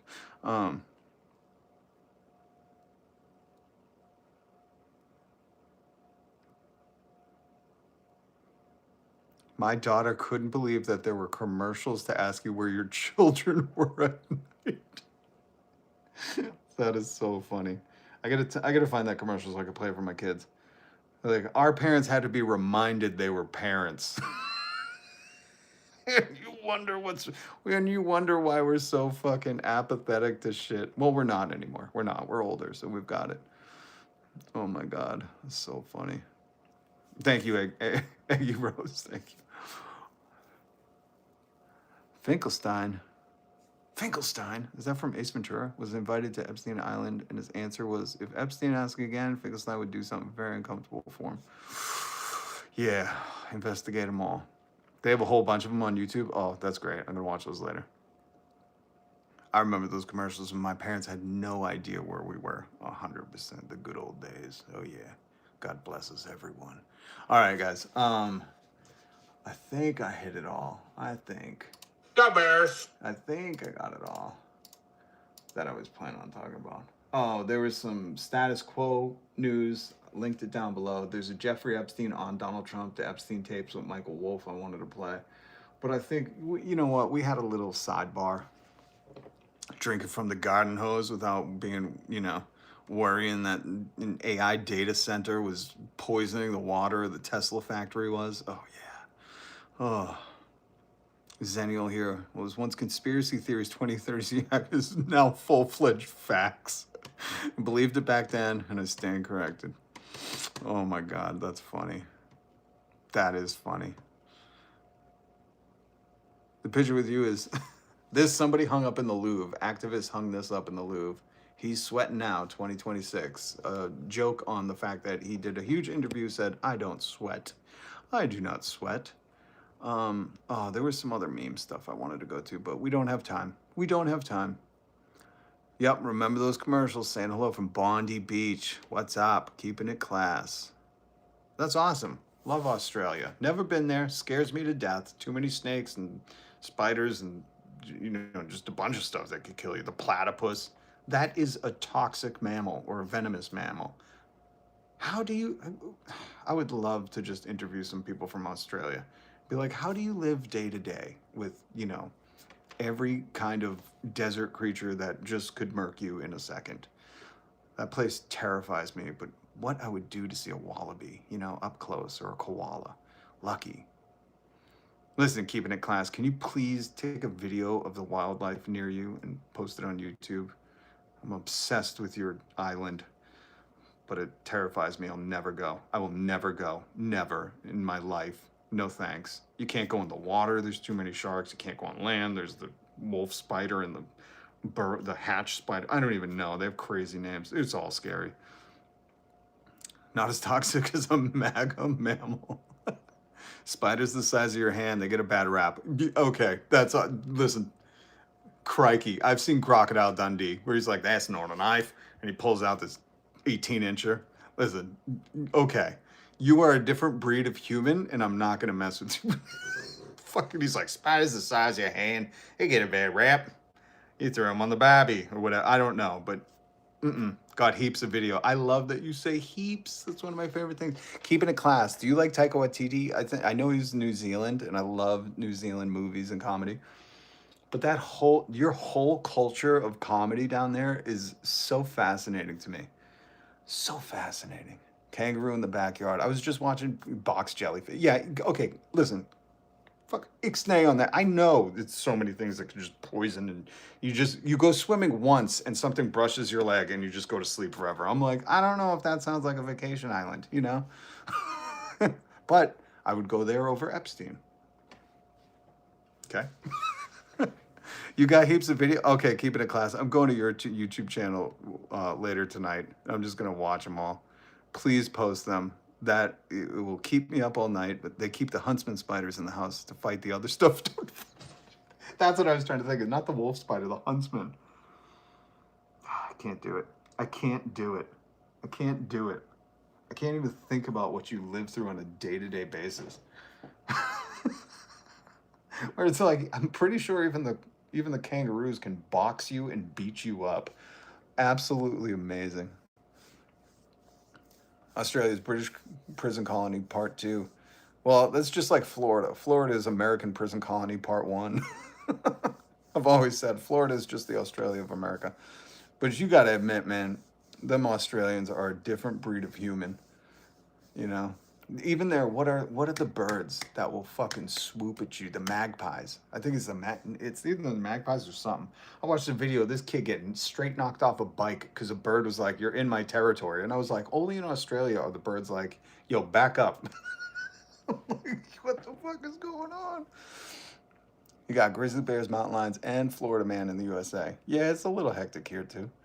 All right, well, keeping it class. I'm glad you checked in. Hopefully you hit subscribe, hit the notification bell. I appreciate you, man. I appreciate the people around the world checking in. What time is it there? It's, oh my God, you're in the future. What's tomorrow like? Is tomorrow okay? Is it cool? All right. Oh, we got to mute this dude. talking about how much he loves Epstein's friends. Thank you, Smoking Blondie. Thank you. Oh, we got to play some more. Smoking Blondie, let me know when you upload some more music so I can play some more of your stuff. Rather have spiders and snakes than the government of the U.S. Touche. Actually, fair trade. Fair trade. We'll take all of your poisonous creatures if you take all of our poisonous ones. 10 a.m. and hot. Okay. Tomorrow's looking good, folks. Tomorrow's looking good. Thank you from checking in the future. That's the other thing I love about Australia. They're already in tomorrow. You can just find out how it's going. Just keep it in. You should listen. Once I get this setup big enough, will you come on live with me? Just so we can have a segment where I say, "How is tomorrow?" And you're like, "It's great, mate." And you could show me a huge spider. That's all I want. This fucking podcast or what are we doing? A live stream? I don't know. It's gonna be amazing. Once I get this situated, we get enough subscribers. We're at like 100 million or I don't know, whatever number. This is going to be great. We're going to have our live feed to Australia. Keeping It Classic going to check in with some dangerous ass animal that he's like, they're actually pretty friendly. Like, put it down before it bites you. And we ask him how tomorrow is. Pacific Northwest, 311 and cold but sunny. I'll tell you what, we just had a blizzard yesterday. Here, I'll show you. Here was the weather map yesterday. Hold on, let me pull it out. Here's what our weekend forecast looked like, okay? We're in the fucked zone, if you can't tell. And then if you want to see what the snow looked like, that's how high it is. See where the trees are? Can you even see the trees? This is how much fucking snow we got covered with. And today it was sunny and tomorrow it's going to snow again. Subscribe. Thanks for the chat. I appreciate you, man. You think I'm kidding. People think I'm delusional, but just wait. Just give me a little more time. We'll get it set up. I'll connect with you. And we'll be checking in with Australia. It will be called Checking in the Future. We'll work on it's a working title. Maybe you'll say the title. You got an Australian accent. That'll be cool. We're going to have our artists playing live music. That's right. It's not Boston. Hey, look at that. That guy's got a brain. That's why they call you Dump Dog. Is that why they call you Dump Dog? Oh my God. Look at the big brain on Dump Dog. That's not Boston. What a loser. Pittsburgh, you got snow, but it wasn't much. Yeah, Pittsburgh got missed. Listen, Rhode Island had a statewide travel ban. You couldn't get on the road in Rhode Island. That's right, I do, CJ. 100%. I love cockatoos, lories, and kookaburras on my bird feeder. Kookaburras. Those are the crazy looking birds, right? We gotta get the Australian Kicking It class. We gotta get him on. I gotta try to go leave comments on his channel, see if he will. Connecticut got between 11 and 22. Listen, Cape Cod got nailed. Cape Cod had over 2 feet by, I forget, noon. Or 2 feet by noon. And I feel bad. Hey, from Switzerland. Oh, what's up, Switzerland? How's it go? What time is it in Switzerland? Let's see. It's almost tomorrow, right? You're not as far in the future as Australia, but it's almost tomorrow. It's late. It's late. Well, g'day, governor. That's not what you guys say, but you know what I mean. Rhode Island, and you can't get on the road. And it's not an island either. My daughter was like, is there islands there? Why are they calling it Rhode Island? I was like, there's like kind of an archipelago of peninsulas, but I really need to go. Listen, Sardion, if you go visit, you need to check in with me every day. Make sure you're staying away from all of the poisonous, toxic, venomous things that can murk you. Okay? It's already tomorrow here. Oh, okay. Oh, so we can have a check-in in the future. I would love to do. See, that's how I visit. 0015, so midnight 15. That's cool. I have so many questions for the people outside of America. So many. Maybe that's what we should do. Listen, if you want, you can join the Discord, or let's connect outside of this. I had Darine on from France. I would love to have people on. Oh, wait, somebody in Denmark? I'm not even going to try to pronounce that. Can I just call you Mina? I was trying to speak Danish, but let me tell you, that language is difficult. I love Danish. I want to go to Denmark. I absolutely adore your country, and your people and your community and everything I've seen in the TV shows. I was trying to watch sitcoms, Denmark sitcoms, so I could learn the language, so I could hear how they pronounce it. And it's absolutely, absolutely bananas. Germany's here. What's up? Speaking to Deutsch? I don't know much German. Anybody from Ireland? I can speak a little bit of Irish. Not even Danish people understand Danish. Well, so I spent months trying to just pick up Danish, and I could not get the pronunciation, like the word stuff, right? Gaelic is a pain in the ass to speak as well. It is, but I'll tell you something. I don't know if it's just because I'm way too Irish. Gaelic, I can see it and understand it. You know what I mean? There's a lot of it I just get. I don't know. I can't explain it. But Danish, holy shit. That's a tough one. That's a tough one. Danish, how you pronounce stuff is so crazy. Who's ready to not watch the State of the Union? 100%. Scottish? Yo, I'll tell you what. I was on vacation one time, and I met the first Scottish person I met was on vacation, and I couldn't understand a lick of what he had. The thickest accent. I thought he was speaking a different language. I was like, you might as well need to write shit down for me because I can't communicate with you. But God bless them. Some of the nicest people. It's so nice scrolling and seeing your views are getting smaller. God bless. Hey, don't worry. Don't you worry, homie.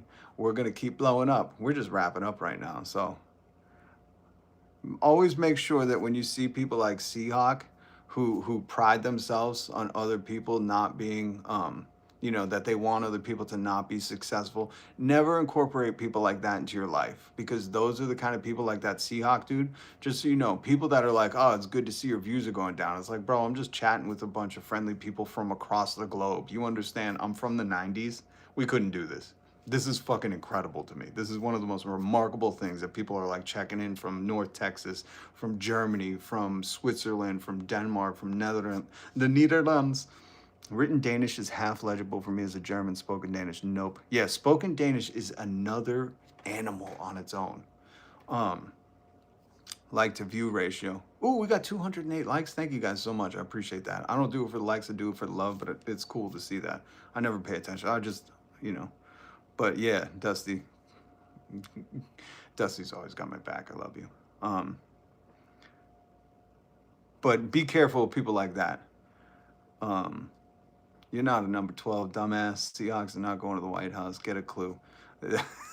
There's my native Pacific Northwesterner. I knew she'd put him in check.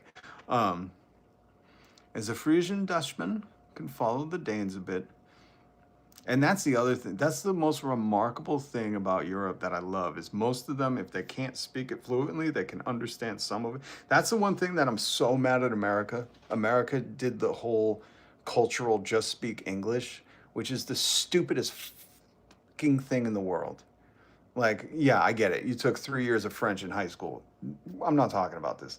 I'm talking about from day one learning Spanish or French and just having that as a cultural necessity. You know what I mean? Not because America's the best, America is exceptional, because you want not only kids' brains to develop like that, but having that accessibility.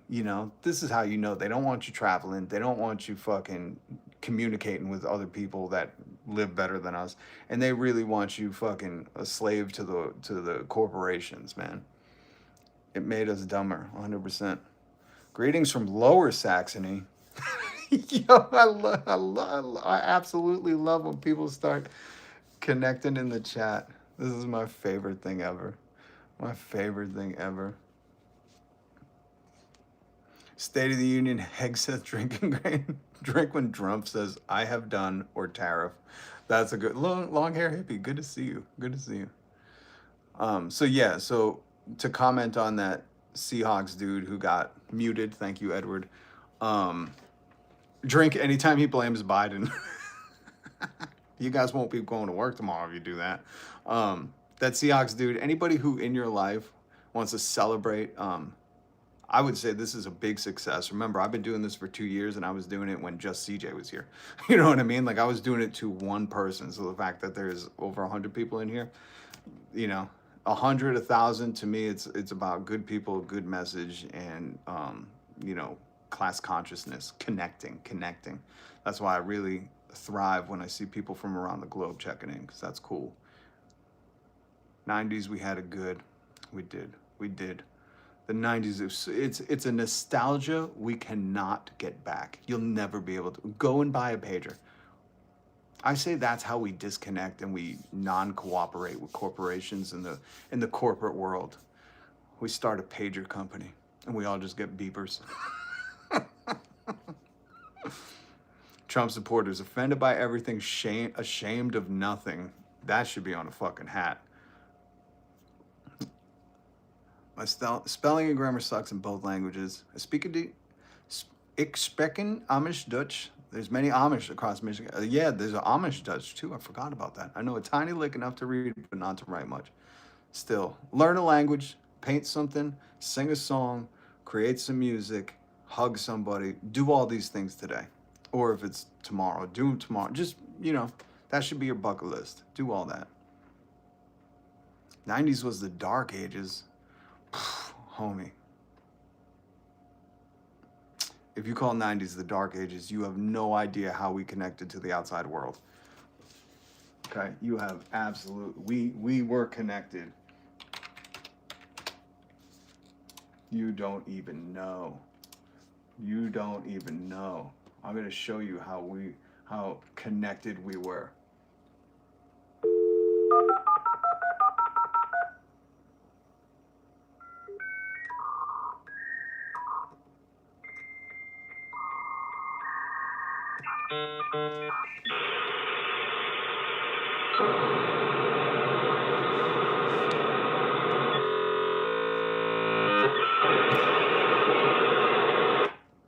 All right, I think I'm live. I should play that in the beginning. 90s was the real life, yeah. 100. I almost forgot that sound. Now you won't be able to get it out of your head. I should do that to start every live stream. That's what I should play. I should play the dial-ups.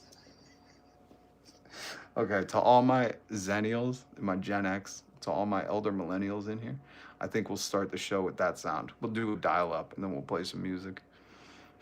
Oh, in the 90s, there was hope. Yup. Oh, what's up, little Chihuahua mama? Good to see you. I think that's how we'll start every show. If I could get it to flicker frame too, like I'm trying to connect in. I'm telling you guys, I have the greatest ideas. I'm so glad you're here. Remind me of them, because I usually forget shit. But now it's on tape. Or we don't call it on tape anymore. Now it's online. But I think that's how we start the show every day. And then I'll play some throwback music. All right, guys, listen. That's it for today. That's it. That was a lot of news. And that was a lot of nostalgia. I hope you guys had fun. Okay, there we go. Look, I was doing that's a throwback. I froze on you guys. All right, let's call it on tape again. Yo, I'm totally down for that, and I probably do. Thank you for checking in, Switzerland. Appreciate you. Wait, somebody had said something. I'm so sorry. Oh, keeping it class from Australia. No videos on YouTube in my phone. I'll have to upload and make a different channel. Please do. Show us all the scary, terrifying things that can murk you in your backyard in Australia. I'd love to see that. And maybe consider coming on the live stream sometime. That'd be cool. We have an Amish side reunion every September. That's cool. All right, guys. Have a good one. Stay safe. Hug somebody, create some art, sing a song, tell somebody you love them, and never fucking bend the knee to tyrants. Fuck MAGA.